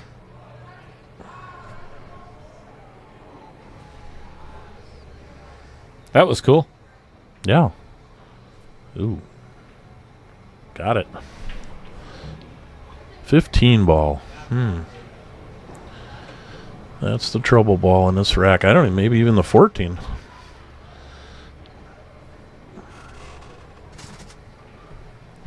It's pretty cool. Somebody just came up and scanned the QR code so they can watch the stream. Oh, yeah. Yep. Right.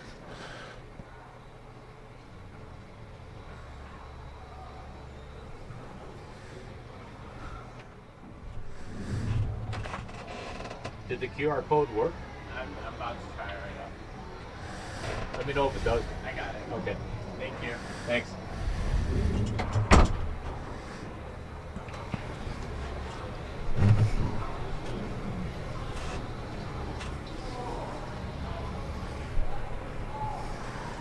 I don't know, Dale. This is a tough one. Yep. 15 is 15-5 is ugly. Looks like he wants to cut it in the side, and then he'd probably do the same on the 9 or the corner.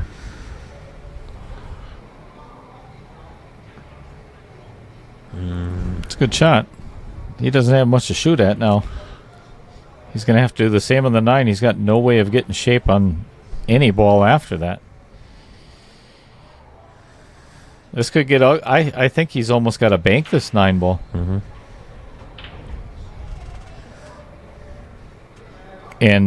And stick it there for the 10. Again, now you're getting yourself into a position where you're starting to take balls off the table, where you have no way of getting to that 15. And that's a big no-no in 8 ball. Mm-hmm. Exactly, because he's got a lot of solids to swing at that 5 and open it, which I think he's even got a shot in the corner on the 5. Or John could play a really good save and get ball in hand. I don't like this offensive shot. I think I would play. Oh, holy cow! He dug into it. Boy, unfortunate on that 15 ball. I tell you what, he shaking his head. He hit that pretty damn good. Hit that really good. Yeah. John, that is not a dumb question, actually. So I have on the front of my booth, next to the plexiglass, or behind the plexiglass, a printed sheet of a QR code that takes you to the link to my YouTube channel. So if you have an iPhone or whatever, you come up and take out your camera and just scan the QR code. And then the YouTube channel pops up. And then you hit the subscribe button. Here, let me show you how that works. Cool. I don't know, Al Holden. I think we can handle this. I'm looking at all the bright buttons. I think when Dale shoots his match, Al and I can run the booth. What do you think, Dale?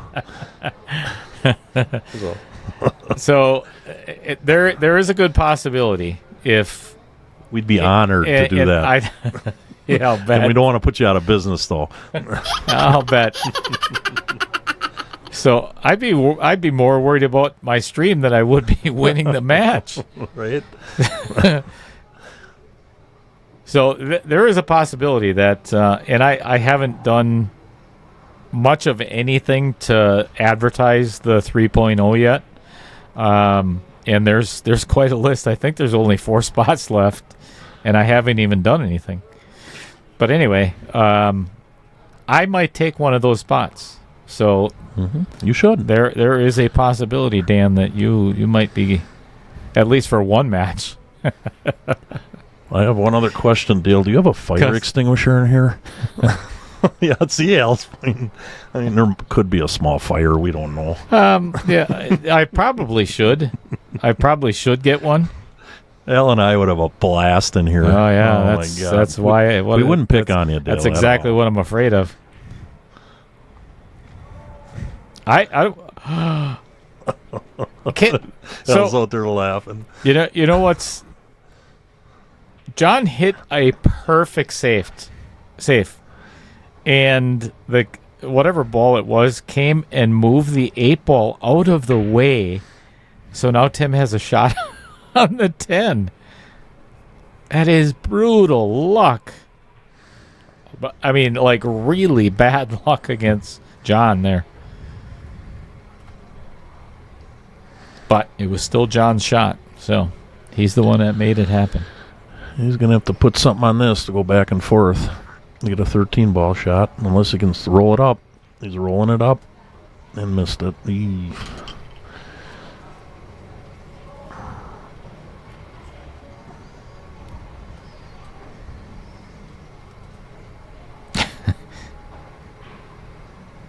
Baby Cheddar says she wants to come in and commentate, and we're gonna ignore the. We're gonna ignore. You got it, Baby Cheddar. You're in. The last comment from Hitman, we're not even going to pay attention to. One and out. I should actually delete that comment. Yeah, all right. Hitman Holden, Dumper Dan, and Baby Cheddar in the booth. Watching Dale, Little Cheddar Lorenz. It don't get any better than that. Brad said I should build a bigger booth. Right? Well, I agree. Nope. You got room? It's already miniature size. It's perfect for me. It's cozy in here.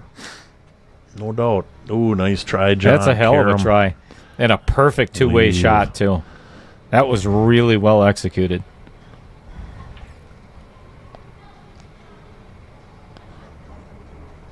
Hey, Fred Runner's back. Bingo at the nursing home is over. Did you win? Sorry, Fred. You know I love you.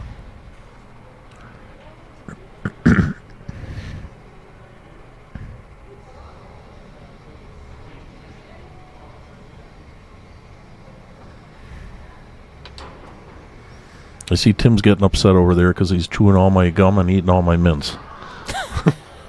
Grabbed them out of my truck. Hey, he's chawing on something there. Mm-hmm.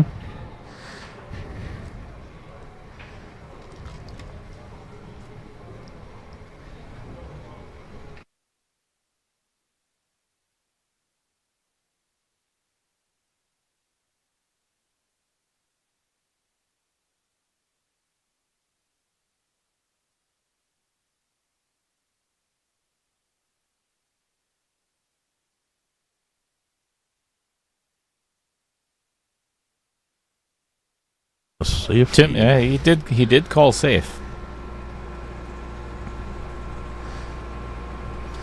Just got to get a hit.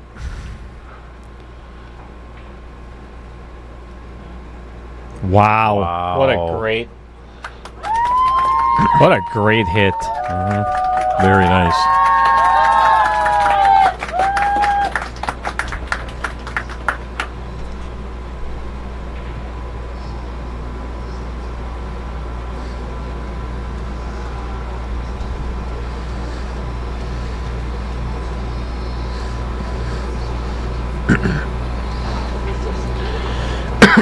Well, we cracked 100 people watching, so here on Tuesday night on a beautiful night. I think we'll have to go back and see. Oh, we got 37. 1/3 of everybody has shared. Thank you, everybody. Much appreciated.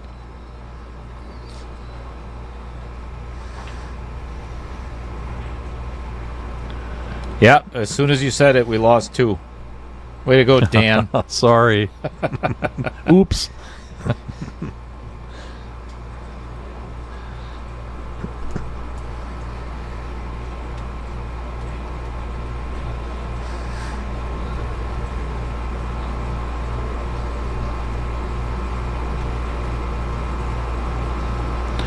Yep, I agree, Bill. That was a nice Z bank or Z kick, I should say. Another smart play. But I John think shaking his head. I think he left him with the 10 ball. Again. Wow. And he's got the angle to get over to the 13. And if he goes straight across the table, the shape on the 13 will get him right to the 15. Let's see how it looks from the overhead, and we'll be able to tell. It sure looks that way. Boy, it's hard to tell with that fisheye lens.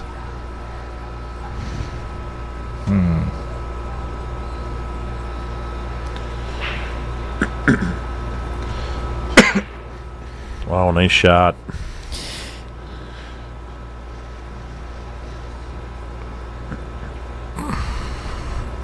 Good shot, but I don't know if he had enough angle where he could have cheated that pocket and got to the other side of the 13 by a little bit of force, because being on this side of the 13 makes it almost impossible to get on this 15. Rail don't help either. Yeah, it's not impossible, but I think he has to hit high right and go the diamond right to the left of the side pocket and come right between the 3 and the 6. That's the only way he's getting on this 15 ball.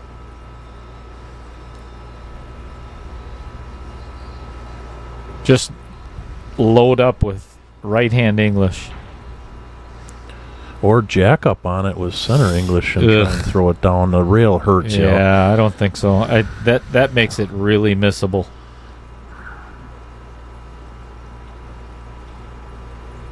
He's looking at both angles or both options. You know what? I really like Leanne Holden's comment there. I saw that. 1 and out for who? The commentators or the player? Yes. It would be the commentators, Leanne. You are 100% correct. Ooh, Ooh. Yeah, he got the shape. No, he didn't. Never mind. Hey, Leanne, we might have room in here for you as well. How many chairs you got? Dear God.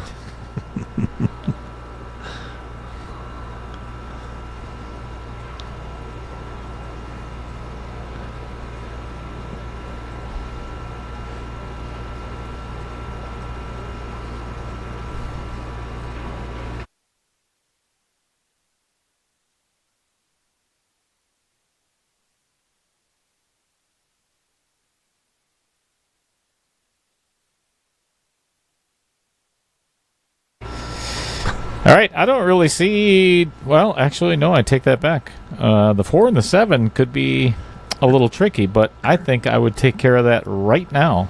Play the 6 in the side and run into those 2, because that is some furniture he's going to have to rearrange, at least separate them.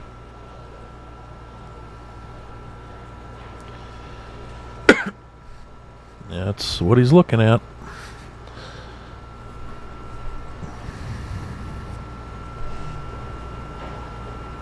But with doing that, you do not want to miss that 6 ball. Nope, just concentrate on the 6. Mm-hmm. And honestly, it's just middle ball. Yeah. Don't worry about the break. Just make the shot and put the English on it to get to where you want to be. Right over in that 4 ball. You know, no matter where he ends up, as long as he hits, he's going to have either the the 3-2 combination, the 2 by itself, or the 4 and the 7, wherever they end up.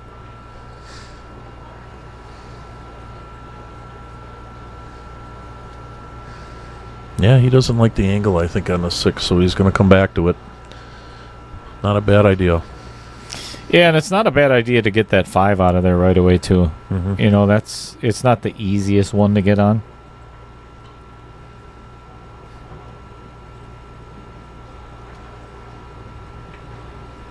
Oh, here we go. Come on. Oh, nice shot. Yeah, that's well done. That got rid of that problem. Now I think he's almost forced to shoot the 4 first. Now he's just got to bear down and run him out.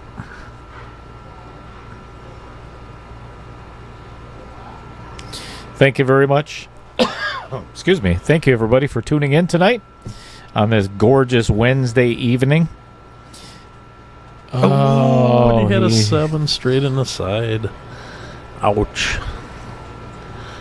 Kind of jumped on it. Yeah, he's swinging his arm out. Yeah, he peeked up out of it. He knew it as soon as he hit it that he missed it.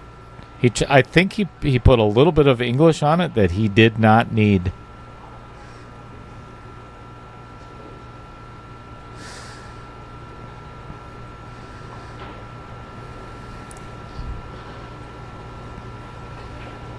There you go. This might not be in a good spot. Nope, it is not. Tried to get down there and Yeah. went too far and a little wrong angle on the spin back on the draw. Yeah, he could have ended up 3 diamonds short of where he's at. But, you know, it's one of those shots where, too, you don't want to under-hit it and then end up behind the 6. And, yeah, he left himself. This is tough. It's a hard safe, too, because either way, John's either going to have the 3 down in the bottom left-hand corner or the 6 in the side. Tim did call safe. You know, I think I would hit this 15 straight forward and draw back and just try to put the cue ball on the rail. Yeah, let him with a long green rail shot. Yep. Snug him up tight. But he could come back with a safety, too, somewhere. He's got enough balls to get around somewhere and hide it. Yeah, Leanne, you're right. I think we just get rid of Al. You come in. Hey, I'm not opposed to that. I'm quite all right with that. Oh, that's not a good safe. 4-7. Yeah, that is not a good safe at all. He's got the 6 ball. He's got the 4. I don't think. What do you think he was 4. thinking there, Dale? Honestly, I don't know. If he was trying to tie the 15 up with a 3, which is not a smart shot to play in the first place. You know, if you tie up your own ball, Right. like you said, Yeah. you know, now you can play safe all day long. Correct. Now make this 4 this time.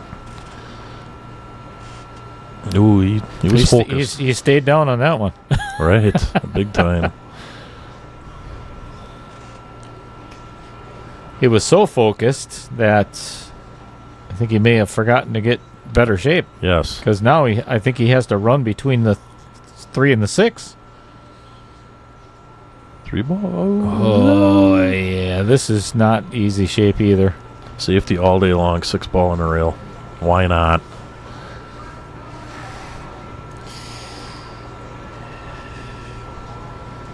You miss it, you're done. I'm not sure what I'd do here. I would play this safe. I'd hit the 6 in the rail back out and leave the cue ball just on the other side of where the 6 is now, and he's got to kick at the 15. Why not? I mean,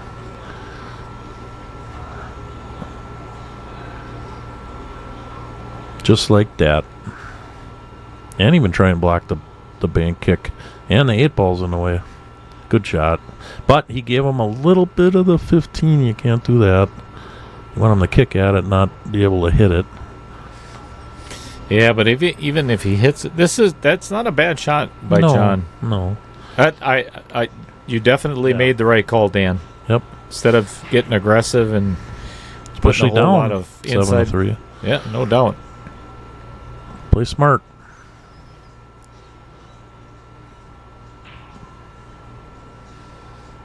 I think it was really important to not putting the 6 there, but just having them kick at the 15. You know what? That's a good point, Baby Cheddar. You will always be Baby Cheddar. Yeah. Even when you're 50. Let's see, that'll be 30 years from now. I will be 87. Yeah, and still in his booth. So will you. Yeah, right? Tim won't be playing it. He'll have died of a heart attack. Yeah. Nervous breakdown. Yeah.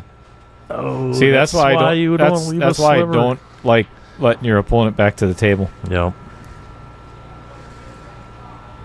But you can't give them a hit on the ball. You got to let them kick at it. That's a hell of a bank. Yeah, that is. Hell of a bank by Tim. This could be a major swing in this match. Missed it. Oh, my, I don't know what that was. Shaking his head. Make the bank. Make the bank and doink the 8. You got to put a camera in here of all the face expressions of the players when they go by the booth. That's great. Yeah, I should get it. I want to get another camera up on that beam on the other side of the pool table, shining down it, or looking down at the table. How many cameras do you have? 4. 4.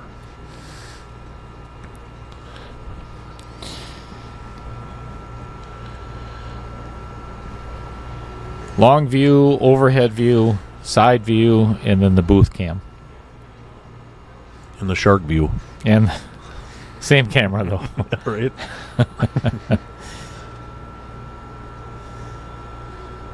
Ooh. He's just playing it easy. Yeah, because he was so much on the rail there. I don't think he had much choice than to play that. All right.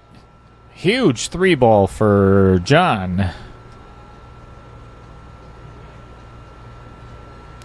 He thought he missed it. He thought he missed that shot. If you, and I know you can't see it at home, but wow.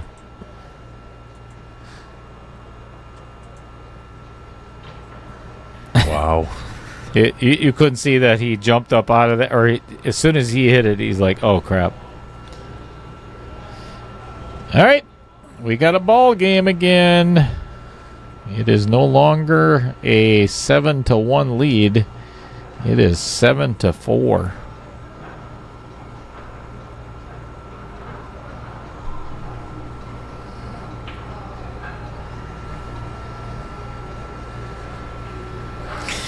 Hey, Brad Klein. I don't know if I told you, but if I do end up passing away,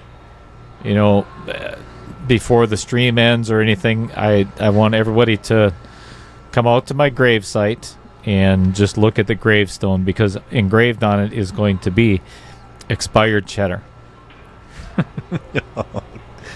There you go. Expired cheddar.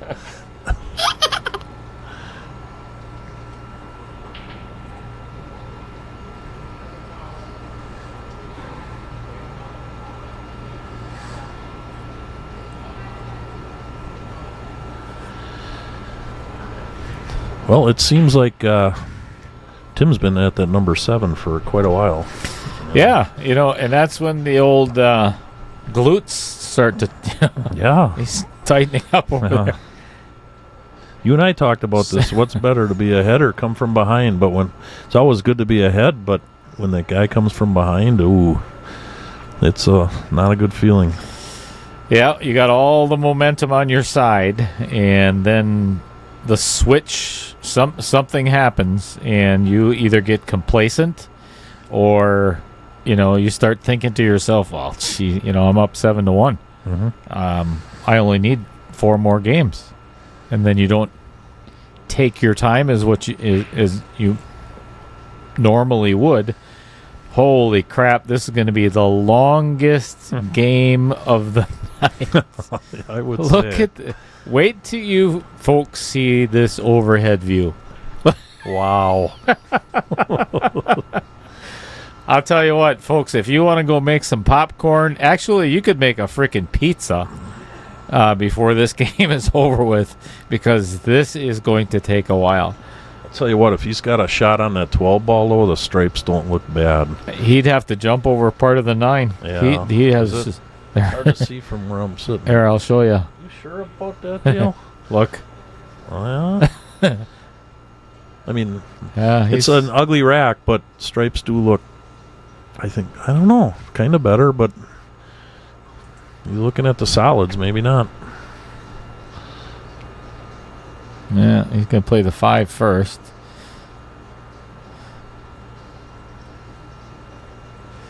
Eight doesn't go anywhere. He's got to play the 4 next. If I was at the table, I actually think I would play safe here, or bank the 4 in by the pocket by the 11, and play a 2-way shot.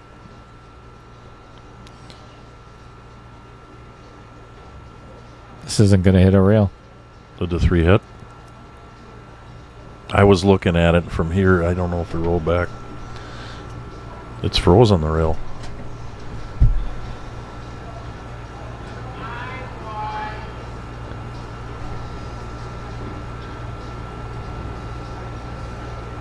Nope.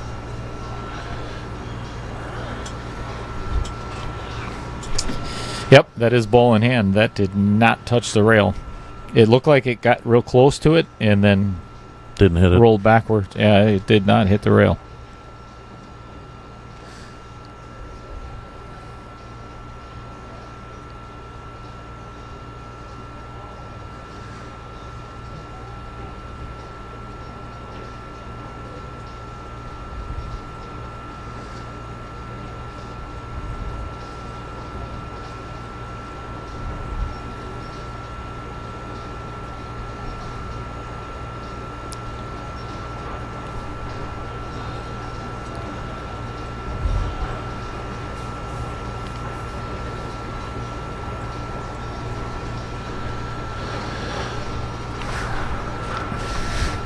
Yeah, I don't know, Dale. Which one do you start out with ball in hand? I think you almost got to make a shot and even bump something open. I'm not sure either, but I just found so it's going to take John a little bit to Right. So here's what we're going to do.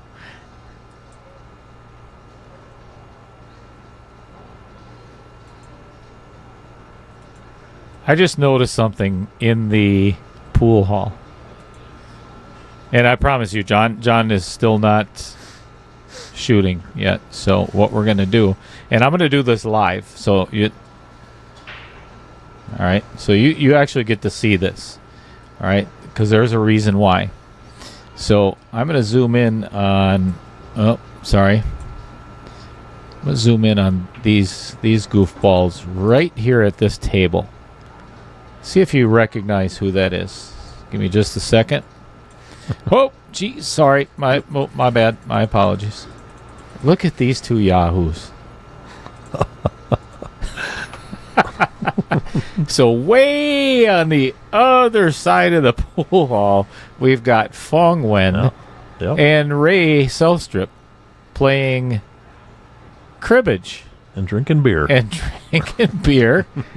And probably listening to the stream. They probably have a side bet on this, so... And John still has not taken a shot yet. So, just so you know. Well, walking around ball in hand yet. He's still working on it.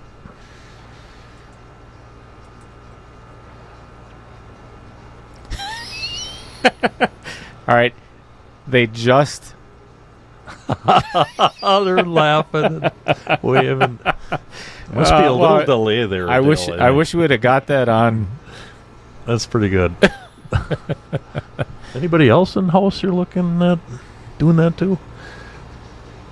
You know, I should make a input for that table, you know, just in case somebody else is over there at some other point.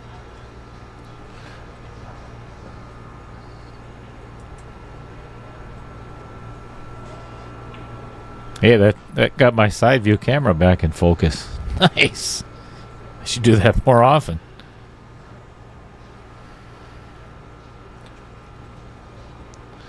I agree with this. I think the 9 ball's a ball.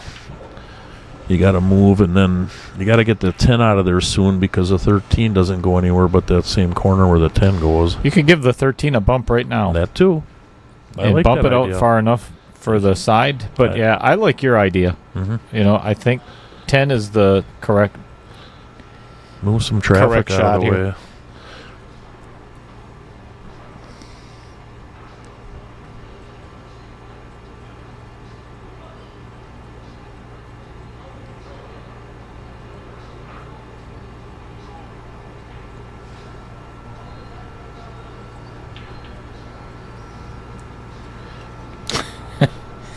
John Klein, if I get cremated, I could be grated cheddar. That's brutal. Todd Jewell says cheddar never expires, just gets more expensive. Andy Coon says cottage cheese. That's if I move up north.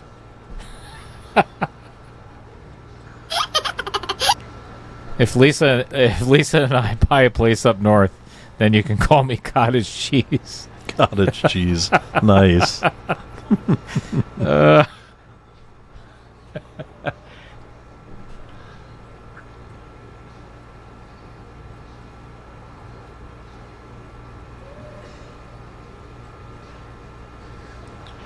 Wow, John is going to shoot his way out of this rack. It's looking good. I tell you what, he's finding a way. It's been a grind, but he's got an out.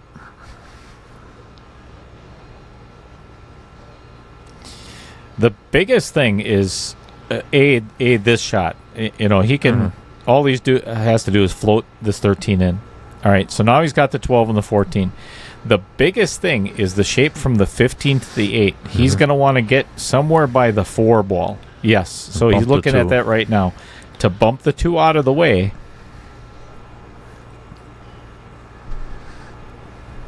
Because if it's just a stop shot on the 15, it is a brutal angle.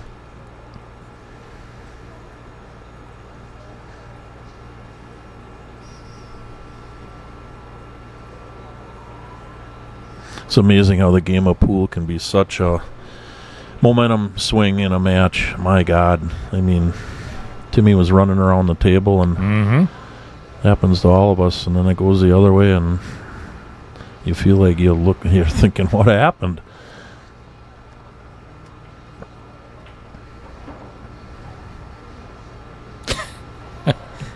That's funny, Mad Matt.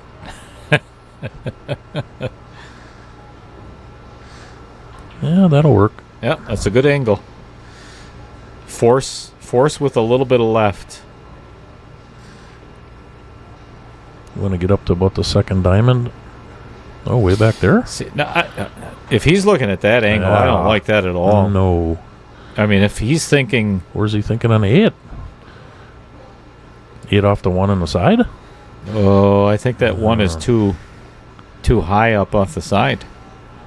Nah, I would stun draw it to the left and get it by the second diamond off the rail.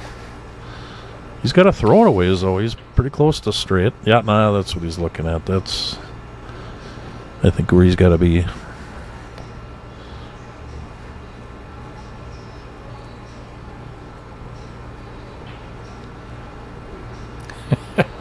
I'll tell you what, John, if you can get your cat to subscribe, you go right ahead.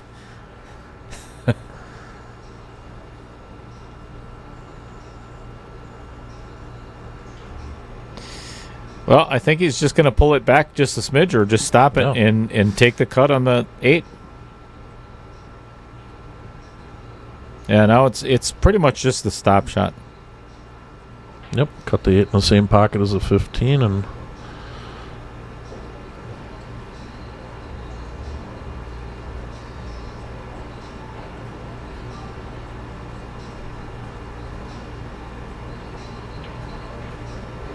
Nice shot. Yeah, that's a good shot. Indeed. Well, I'll tell you what. If John makes this 8 ball, this is one hell of an out. I mean, this is a really well-played rack. Absolutely. It was ugly from the start, from the break, and Yeah, we were talking about this was going to take a long time, and John has proven us wrong.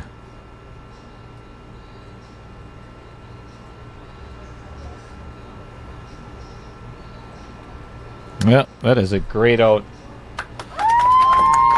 And now, wow. Tim Stockinger starts feeling the pressure even worse than what he was before. Having a huge lead has diminished down to 2.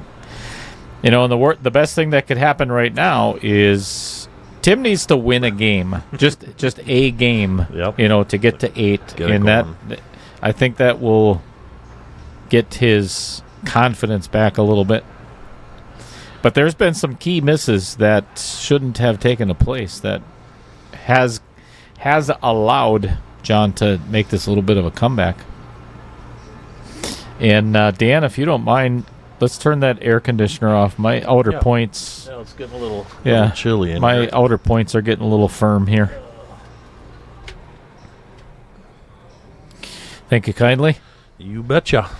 Came in handy for a while, though. Yeah, it cooled things off in here. I think I need to go down there and buy Timmy a Patron.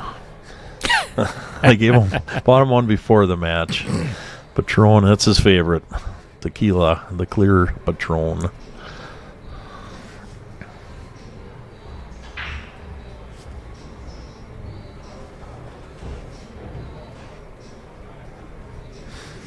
Well, if you're going out there, then bring me a fireball. Should I make a run for it?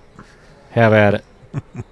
I didn't leave last time in the match last week, but I think I might. Yeah, it never hurts to go for a little walk. Mm-hmm.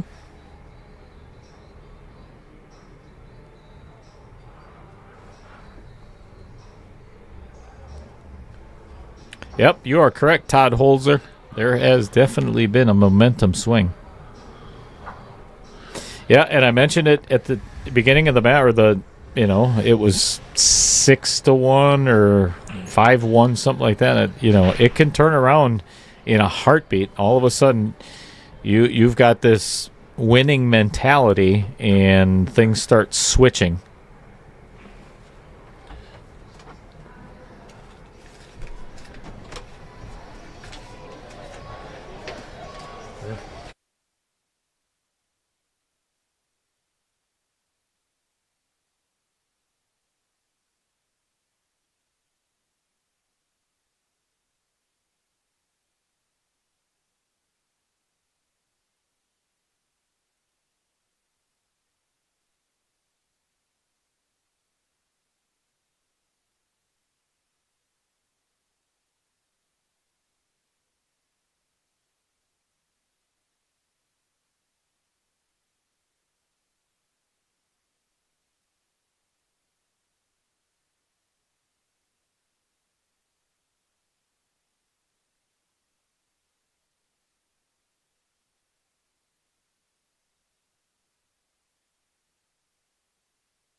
Pretty cool. All right, we got someone making a alcohol run for us, which All right. that's fantastic. Just like the old days, Dale. Hell yeah. Hell yeah. Back in the saddle, baby. Oh, yeah. Gotta have fun. I think this match might be going at least another hour, so. Bill Sorensen. That's what we ordered. Hell yeah, Bill. We got Timmy some Patron, and me and Dumper are doing Fireball. Yep. Why not? Oh, John needs one too. Did you order John one? We John, should. I'll get you one, John. I'll grab one more. He does have his earbuds in. I know. Yeah, he actually might have heard that.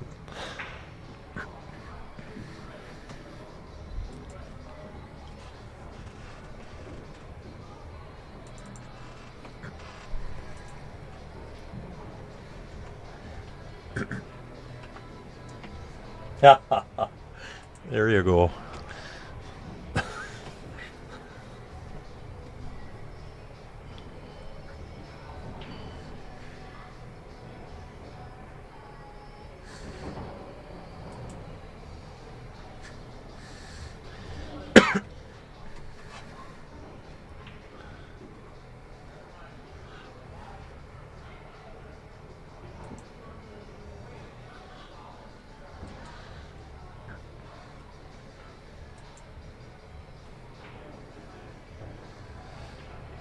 Oh, nice shot, John. Wow.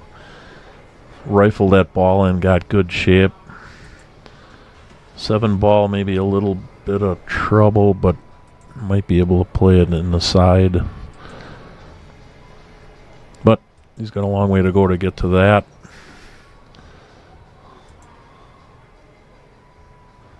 Ah, 7 in the corner, past the 4.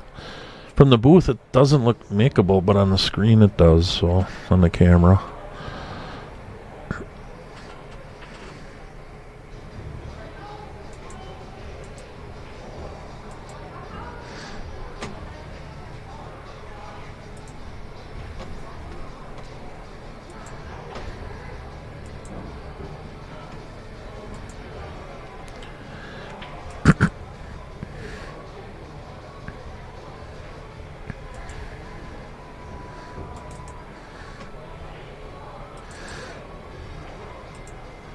Yeah, and Scotty Rob, I don't know if you're on here or not. You messaged me earlier today. I did hook up with Margaret. I picked up them pool balls and video access for that. I'll bring them back to Sheboygan for you. I got a set for myself too.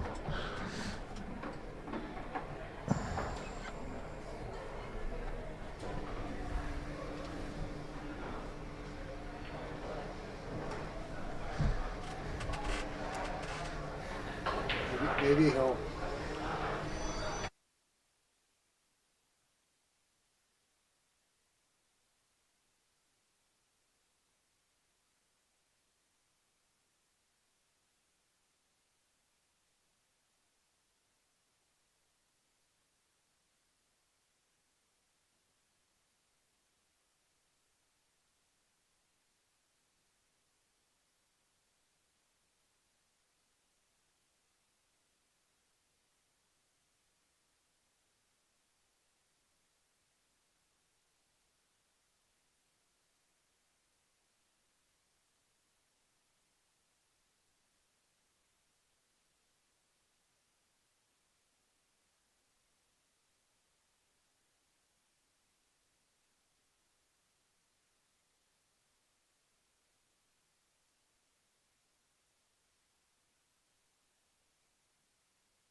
All right, everybody. Tim's still kind of working on what he's doing here. So here's what we're gonna do.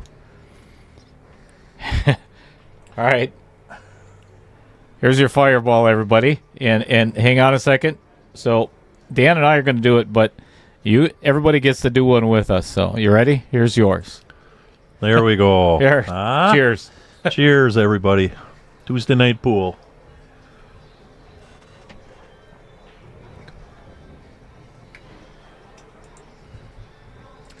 Oh, that hit the spot. Ooh, nice and cold. Oh. Very good. Great idea.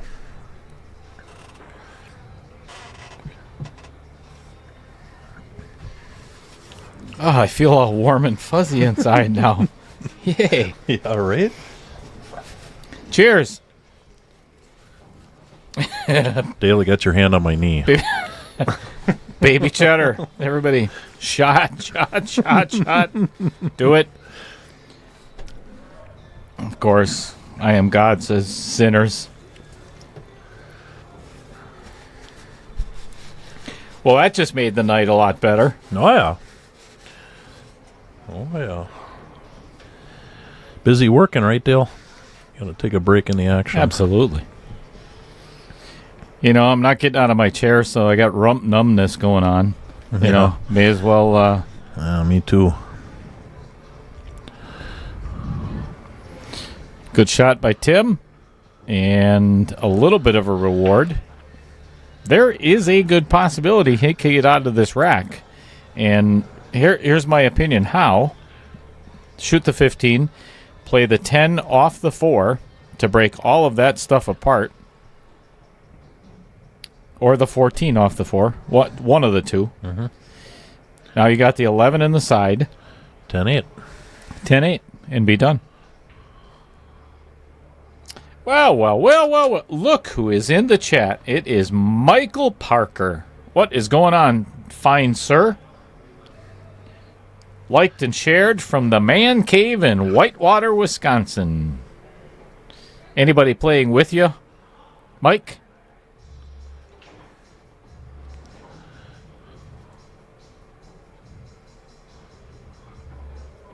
Here's the question of the day, Mr. Parker.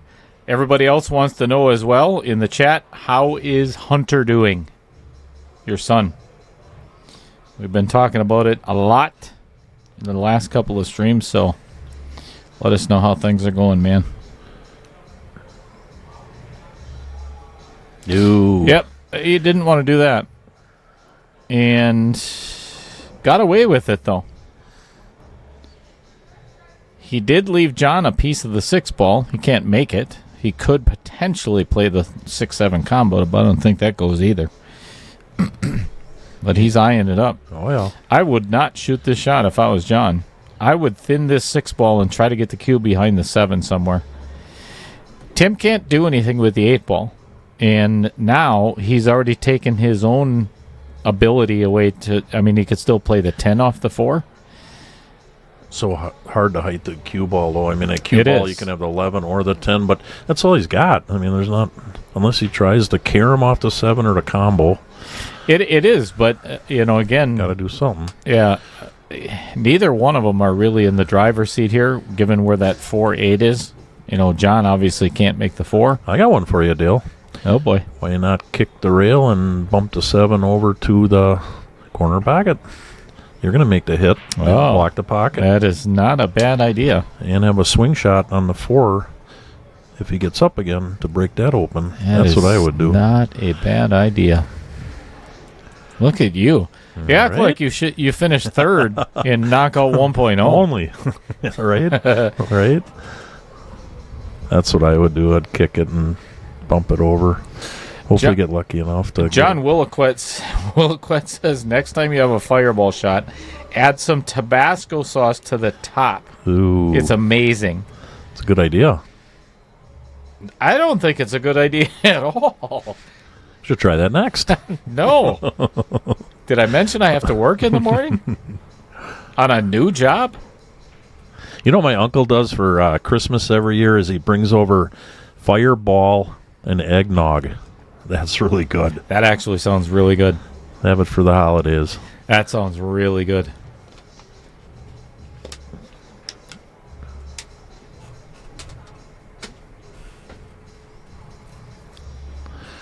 So if I haven't mentioned this before, the ramifications or what's at stake for this match is they're in the money. That's exactly what I said, but he did it with the 6. Nice shot. Wow. So whoever wins this match is guaranteed money, and they are also guaranteed a shot in the quarterfinals, that's a pretty big deal. Tarek Hamden is in the quarterfinals, as well as who just won the other night against Dave Searing. My gosh. Oh, yeah. Yeah. I totally brained it. I guarantee you the chat's going to help me out. Gene. Oh, yes, Pork Rasmussen. Mm-hmm. Thank you. So they are in the semifinals, and then tomorrow night is Robbie Schmidt and Bob Mooney. That'll be a good match. That is going to be another good match. And that will wrap up the Final Four. Now, is the Final Four the same as the first knockout challenge as far as, I mean, obviously, well, Tim asked me that actually, the payout? No. And Nope. I didn't think so. Less players, but higher amount to get in, right? Yes. And that's one of the things that I'm actually going to advertise. So, and as long as John is looking at this, honestly, I think this is probably going to take a little bit, and I believe I would probably take my time with this as well. If you look at the flyer, so this was 2.0 entry. So a fourth of the field in most tournaments is what you pay out. So in 1.0, there were 32 players, which is why I paid the top 8. Given that this is only 16, that's why I'm paying for 4 spots. And the question has come up, and I don't mind at all. So the $245 entry, $200 of that goes to the prize pool. The $45 left over from each one of those entries goes to the cost of the trophies, the boxing gloves, the chips, the chips and everything. What about jerseys? And the jerseys. So all of that comes out of my money. And the rest of it goes to me for all of my time. So, and that's why I say, if I don't mind people asking that question, but it has been brought up that, well, that's not fair. Well, I don't understand why the entry fee is $245, but it's not all going to the players. Well, now you know. I can't do this for free. No, right. And all the cost of the jerseys and trophies and everything else is not going to come out of my pocket. I don't think many would argue that with all the work and the time and the equipment you put into it, and obviously you're having no trouble getting players. So the question is, are you doing this all summer? Are you going fishing? Well, Matt Strong and I are working together on putting a team of guys that can come into the booth that can operate the stream from start to finish, because I would like to spend some time with my wife and kids this summer. So we have a list of several candidates, and they're going to be trained on how to do it. And I have a list of 11 people who want to commentate. So that co-commentate, I should say. Good idea. It's not going to end come summertime. It will probably slow down a little bit, and that's just the norm with pool. Pool, yeah, right. Exactly. Summer's so short, so enjoy the weather when you can and play a little bit of pool, but it's more of a winter sport. Do sponsors have the option to buy a jersey, Andy? Actually, so I'm waiting to hear, Andy, to answer your question. Let me get back to that in just a second. There was one other thing that I wanted to... Oh, Kathy Berger said Fireball and Dr. Pepper tastes like a cherry Coke. I may have to try that.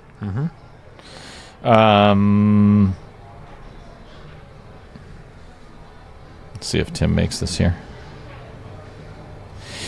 Andy, do sponsors have the... Absolutely. So I'm working with Nate Mindham right now, and we are waiting on a finalization of the design for the jerseys. They're all coming from Onboard Sports Apparel. So I would like to offer them to as many people as that would. I'd like to get a big order together to get that done. The only thing I'm not going to allow is to have the knockout challenge on it other than the winners. And that's just my personal opinion. I don't want to diminish what the players have accomplished, if that makes sense. I don't think it's fair to put... I could put the knockout challenge on there, but I'm not going to put a place on it or anything else like the other jerseys get, if that makes sense. I don't think it's fair to the players. Makes sense. The jerseys have it says the knockout challenge and then the place that they took on the back with their name on the front, and then the Outer Points Production logo on the front as well. And then it has all of my sponsors. Every single one of the sponsors are on the jerseys except for the sponsors that I did not have prior to the finish of 1.0, if that makes sense. They sound very sharp. I bet they look awesome. Have you seen any of them done yet? Actually, yes. No. Not done. Completed? Well, but a sample of what you're doing. Yep, I'll show you exactly what they look like, actually. Oh, yeah. Nice. Wow. And then That's on the back. White, right? Yep. White, black, gray. Sharp. Very sharp. Yeah, and I know you can't see what Dan and Right. I are talking about. You know what? I could actually put a picture on the stream. Probably could, like you did with the fireball. People making me work. Yeah. See what happens when you make me commentate with you? Get to work, Dale.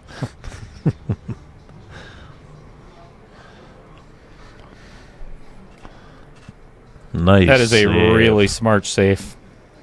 Oh, and he got a little nudge on the 4, which made the 4 even more difficult than what it was. Well, it was actually pretty easy up until now.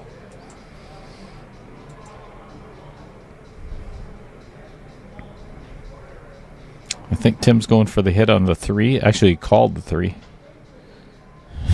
And made it. Wow. Now what? 2 in the side. I don't know if I like that shot. I think, does the 1 go past the 15? We're going to go back to that long view there. It sure looks like Looks it. like the 8 ball goes too. I mean, if he gets to that point. Sure does. Tim can get out this rack. Oh, well. I mean, if he plays, the 1 goes past the 15. If he can get shape on this 4 ball, he can get out of this rack. And I'll tell you what, John is going to kick himself if Tim does. Nope. Not a bad leave, though. No. Because now that 1 blocks the pocket for the 12. Honestly, if John's going to get out of this rack, he's got to play. I think he has to play the bank on this 12 right away. Mm-hmm. He's got a nice angle at it right now. Then he could probably play the 9. No, he's playing safe. Actually, this is an even better shot. The defensive end is to shoot the 13 and follow just a smidge and put Tim right behind the 8 and the 9.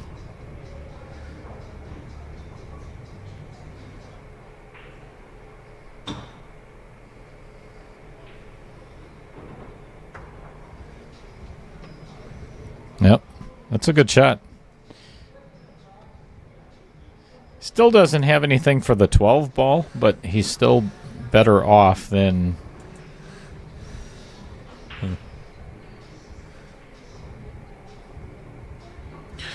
Kick the 4 in. He called it side pocket.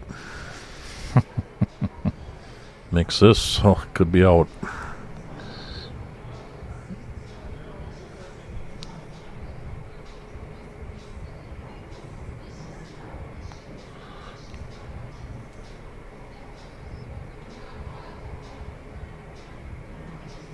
Oh, so close. Wow. That was a hell of a try. But now he definitely tied up the 11 for John.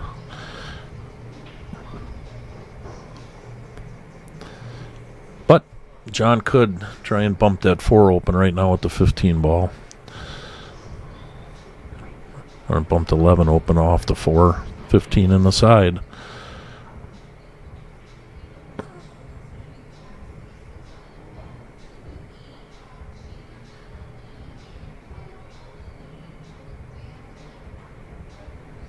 Now he's going for the 12 bank.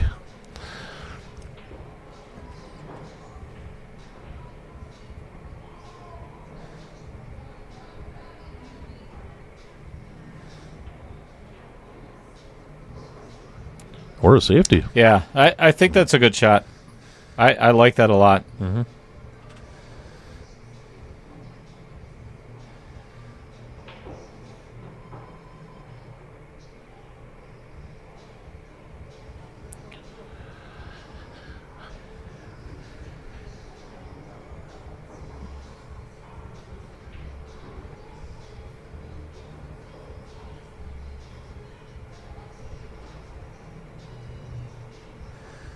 Well, I got to say, John has definitely had patience in this rack, playing good quality safeties. 3 of them now, I do believe. Yeah, and I think, honestly, where the majority of that has come from is, he has seen coming back from 7-2, I think was the biggest spread, or 7-1, something like that, in this match. And now he's a contender again instead of getting blown away. Right. If he can make this 8-6 again, it's a huge game.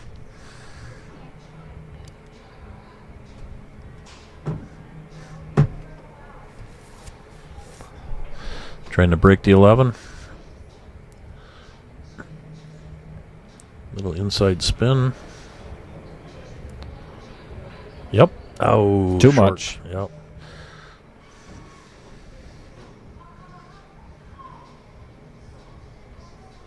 Boy, you hit that 11, they're sitting perfect. Yeah, I'm not sure how I would play this because now I don't think that 9 passes the 2 ball in the corner. Nope. So John really doesn't have much to shoot at here unless he banks the 9. Oh, actually, that doesn't go either. I think he's got to play safe. What about the 13 in front of the 1 take over the pocket?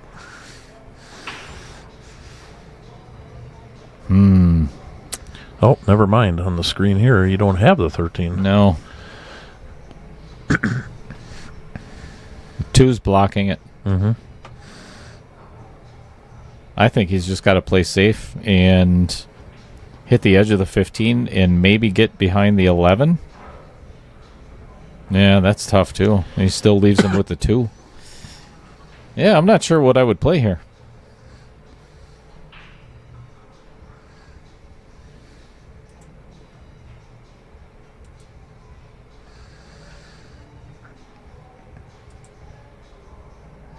I think either way, Tim's going to have either a 1 or a 2 ball shot. But that 4 is, I don't know if that, does that go on the side, Dale? No. I don't think so. Nope, not even close.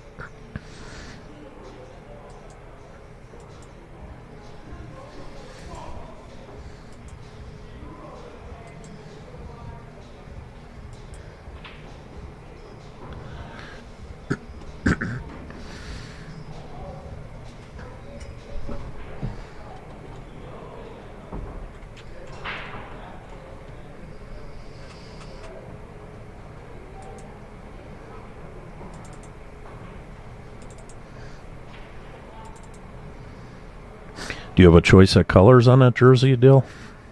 I do. I see that on the screen. Man, they look sharp. He's trying to bring it up for you folks here. I will have that up for everybody in It looks sharp. Just a moment.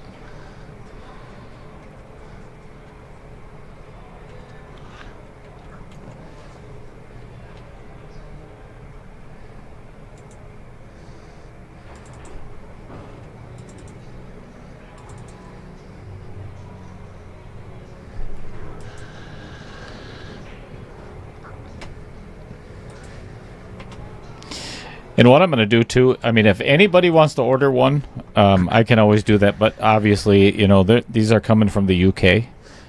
And do you have a price? The bigger the order, the better. And I think, so the collared jerseys, the collared polos, I think are $59. And then the, like the mini collar, the players' shirts, they call them, or the shooting jerseys, whatever it's the collar that stands up, I think are $79, but don't quote me on that. Not a bad price for what they look like. What I'm looking at here, they look really sharp. Good pool jersey or shirt.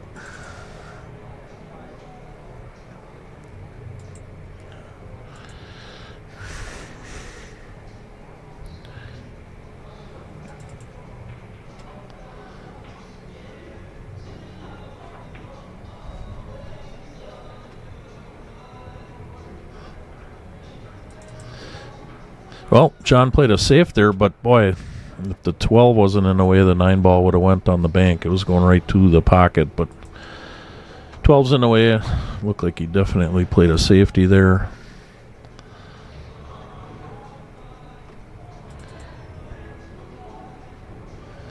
Boy, I got to say right now, I think John's in the driver's seat because of that 4-ball for Tim. And I mean, John can bump that open with that 15 if he got enough balls to get over there to open that 11 up.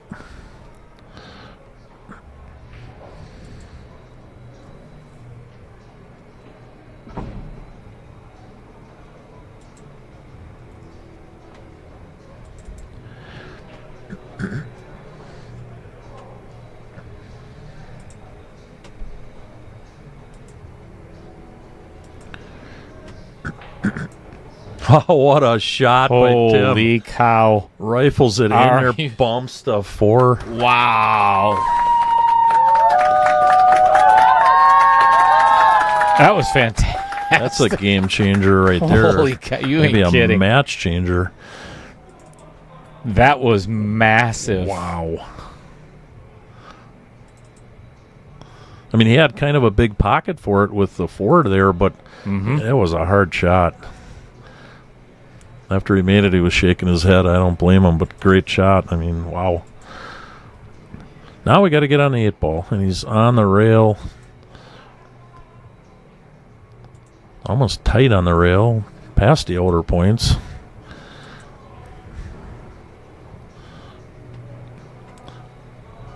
Play a little follow, play the 8 on the side.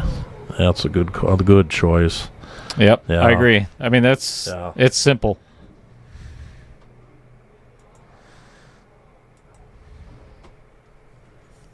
What a big shot. Yeah.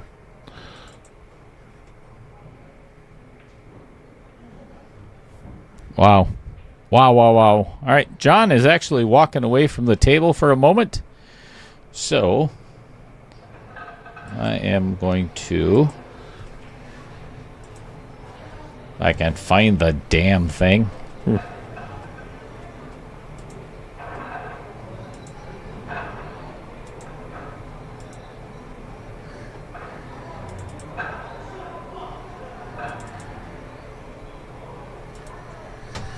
All right, so perfect timing, as always. There's the shirt. This is the front of, obviously, the front of the white one, and this has the old logo on it, so that is obviously going to change. It'll be Outer Points Productions versus... And then, this is the back of it. And actually, you can see my logo at the bottom center, but this is what I want to actually... This is kind of my redesign. So I want to make sure that the Knockout Challenge and the 1.0 and the 2.0 and the place of the player gets on there. But yeah, I love the look of the shirt. Very nice deal. Wow.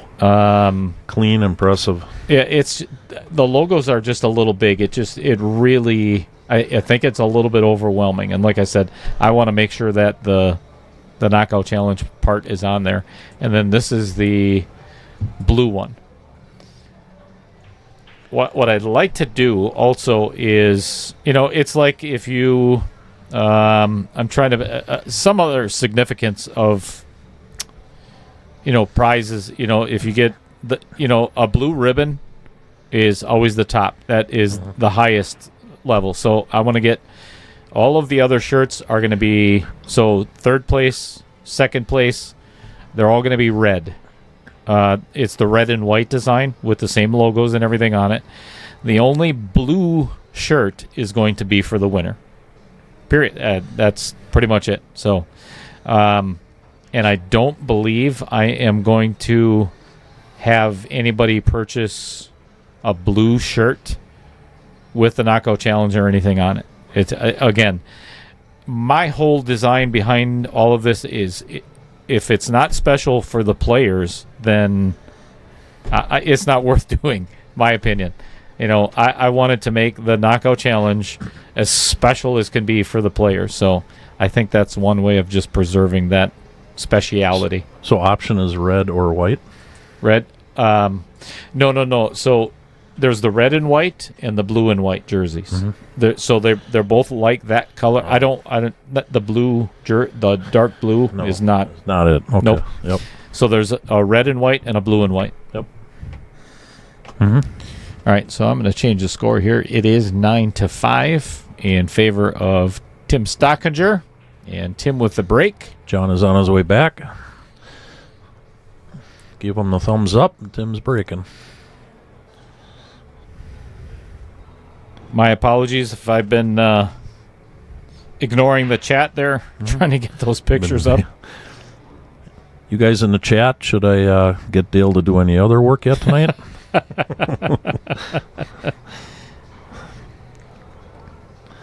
No, thanks for posting that, Dale, though. That I've been curious about what kind of jersey I'm going to get for the the tournament I was in the first round, but they look that's what you're getting. Beautiful. You are getting the red one. I agree, Andy. I think the pro collar. I like both of them. Yeah. I guess the polo it's made of the same fabric and everything. It's just got a different collar on it. I like the look of the pro cut collar. It's got an elegance about it, or a little bit look of a prestige, I guess. Is it like this? Yes. Yeah. Yep. No. Yeah. Some people don't like them. They feel they're uncomfortable, and I get it. But you do get used to it. Poking you in the neck. Mm-hmm.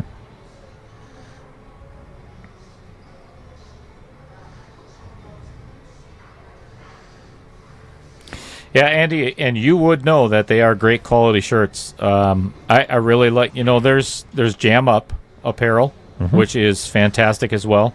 I have several of their shirts, and there is on board. I'm going to give it a try and see. Yep. Actually, Dan's wearing a Jam Up shirt right now. I want to give Nate Minham a shot at. I really want to get all of the juniors that shirt, and that's why all the donations and everything, the sponsor money, and a lot of the money that goes to the stream is going to be going towards the junior tournament as well. So, if anybody ever questions where the money's going, now you know.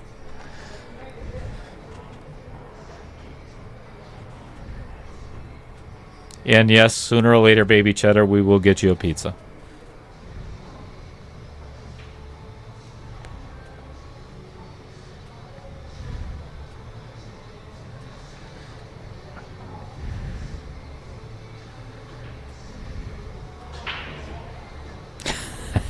Way to rub it in, Trevor.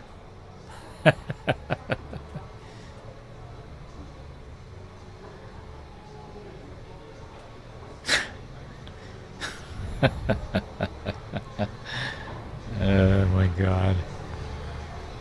Randy Perlick said he's checking in. Sorry I missed that earlier. My apologies. Good to see you, Randy. I think this is going to end up being a pretty close match yet. Well, how many in a row did John win to get back in this? Wasn't it like 3 or 4? No. They've been 7. He won 2 in a row. It was 7-2. Yep. And then he won 2 in a row. 2 in a row. 7-4. Yeah. Oh no, he did win 3 in a row. That's what I thought. Because then it was 7-5. Because he did get within 2, and then Tim won the next 2. Mm-hmm. So if he puts a little streak together, a little confidence, and runs a few racks, he'd be right back in it.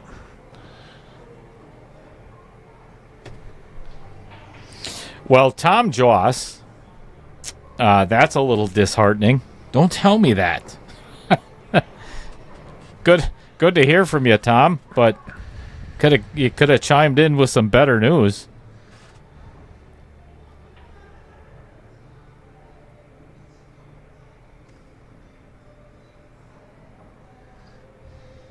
It's a good save by John.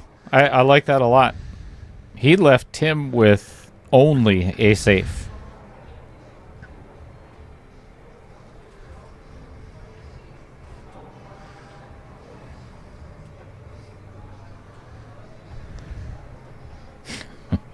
Stay out of it, Brad Klein. He's always pushing your button. Hey, I got a button for you, buddy. Yeah.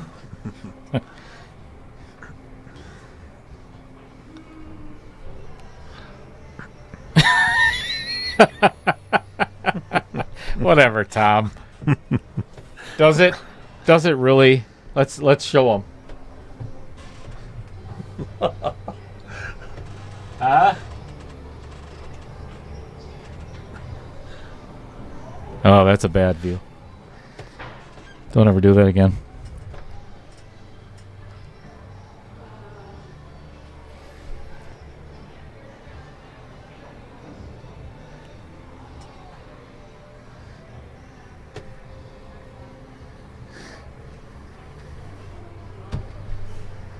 Wow. Right? Jeff Hefter. Thank you.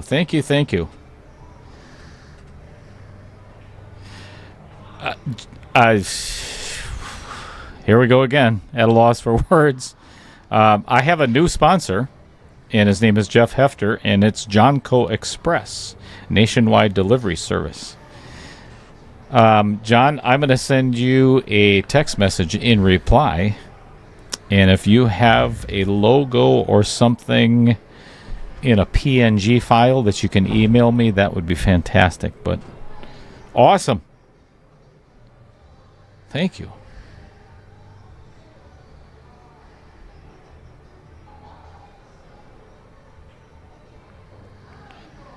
You know, Dan, I'm not going to have enough room I know. on I was any just thinking shirts that. on a shirt for the sponsor. Right?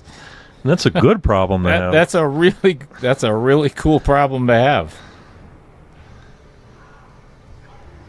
And I still have to go back and make mention of the remainder of the sponsors here.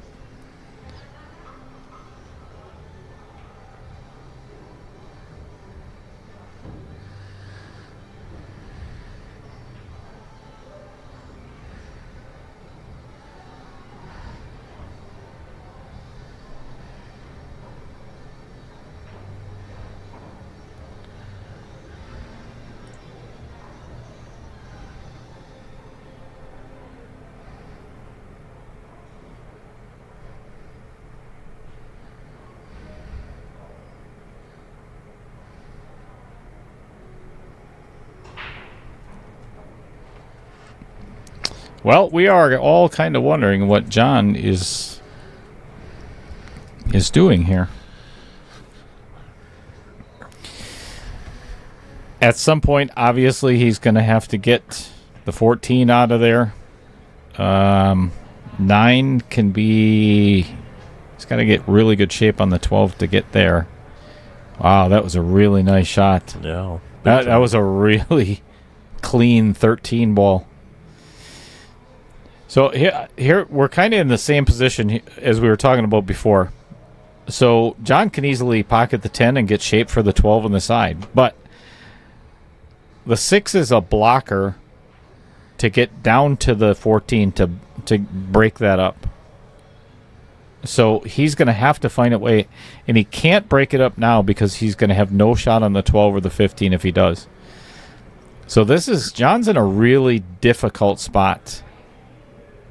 Because none of those, the 9, 12, and 15 do not lead to the 14.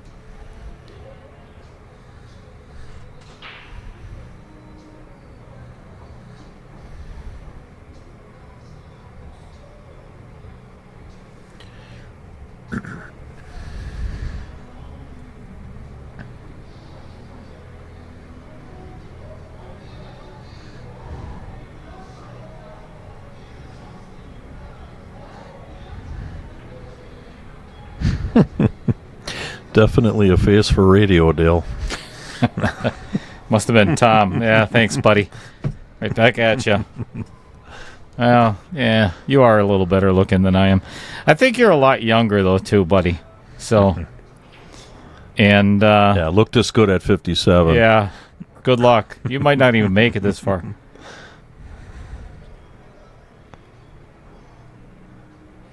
And you definitely married out of your league with Tracy, so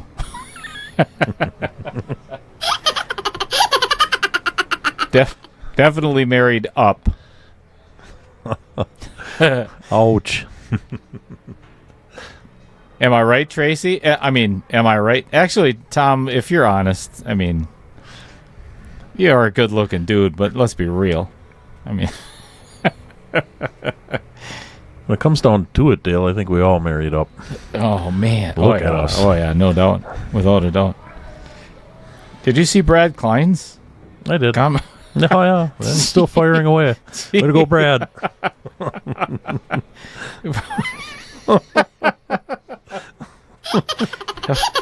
Okay. Rogaine would be a big sponsor. He could sponsor half of our freaking... Right. He could sponsor all of our viewers, too. Mm-hmm. That's a good one, Brad. Jeez.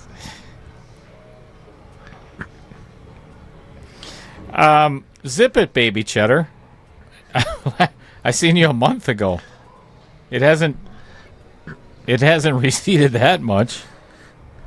Has it? Damn it. Hey, Brad, you know what Dale likes about you? Nothing. He's not lying. He is. 0. Zippo. Nothing. Good night, Brad. I guarantee you he's All right. laughing. Tim Stockinger Yeah, with wow. the 7 and the 8 ball to get to the hill and double John's score.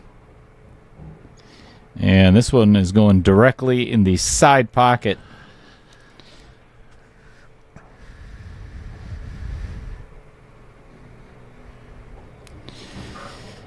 All right, 10-5. If I was to pick any specific thing in this match when it comes to John, is he has played exceptionally well, but hasn't finished a lot of racks. You know, he has... there's 2 games that neither one of us thought he was going to get out and did, but it wasn't consistent, you know. He played a lot of good safeties, you know, to kind of slow the game down a little bit because Tim's, a little faster paced shooter than John, and it helped for a while, but Yep.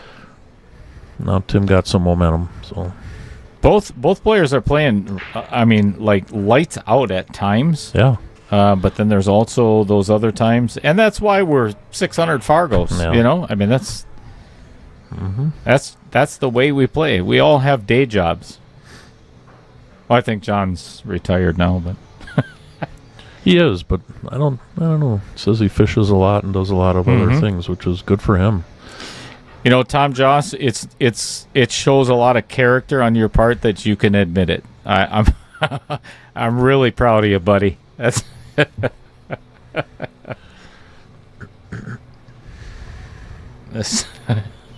I you know what? Actually, I think I'm actually gonna type this into the chat. I'm so proud of you. Do one ball. He knows he married up.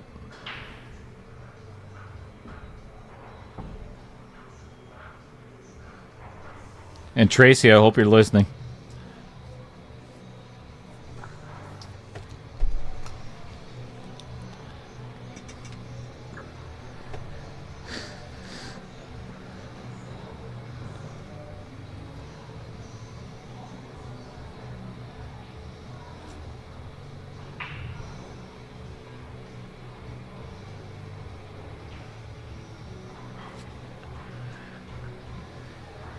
Wow. Did you see Brad Klein again there?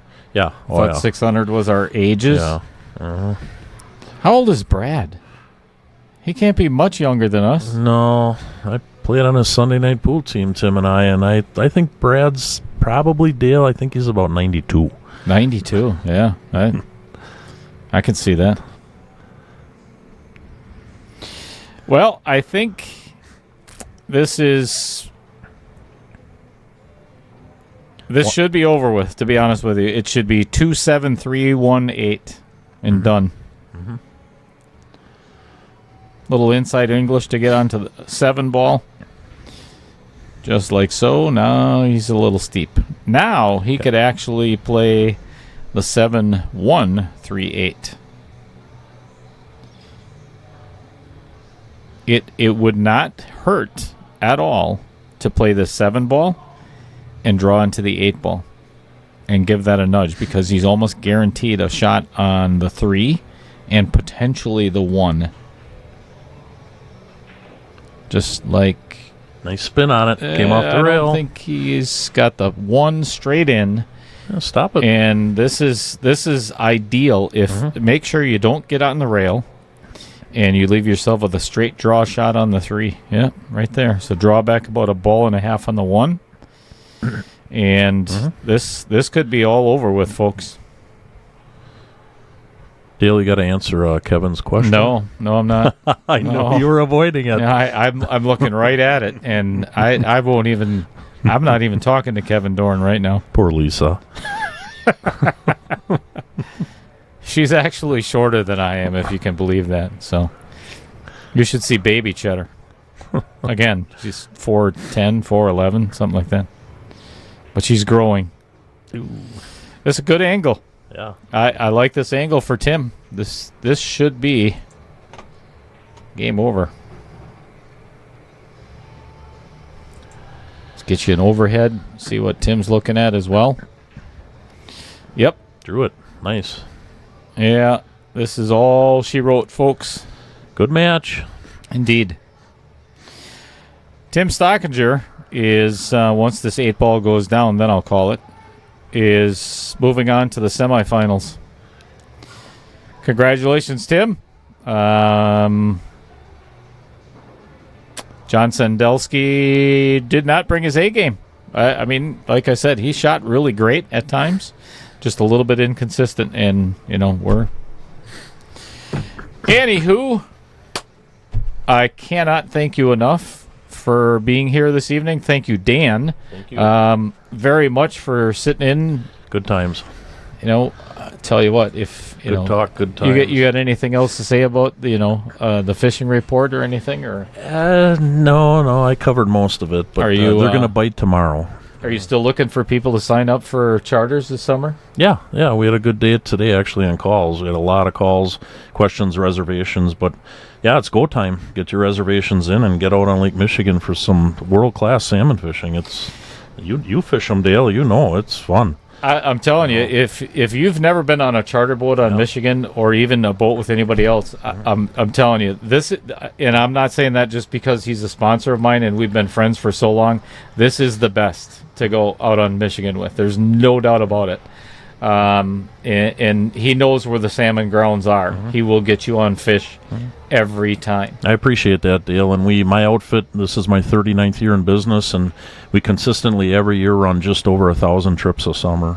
So there is a reason why he's booked as solid as he is. So, what's your phone number, Dan, over at Dumper Dan's? Yeah, Dumper Dan's. Call my cell, 920-377-1147. Follow our Facebook page. We post all summer long, 7 days a week, a lot of pictures. Or check out our website, dumperdan.com. Do that.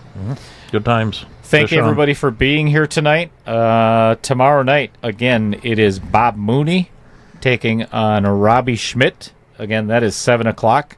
And in the booth with me tomorrow night is going to be Vincent Didio, of course. Nice. And looking forward to that. Before we say goodbye to everybody, I want to thank these people one more time, but I'm going to do it a little bit differently. So these are the important. Everybody's important. All the viewers are important, but these people are very special to me, that have really helped along the way. A lot of sponsors, a lot of support. Love it. Except for Kevin Dorn there. You didn't answer his question yet, Dale. Creative consultant. Right? Yeah. Good night. Great night. Good pool. All right. Love you guys. Have an awesome evening, and we will see you again tomorrow.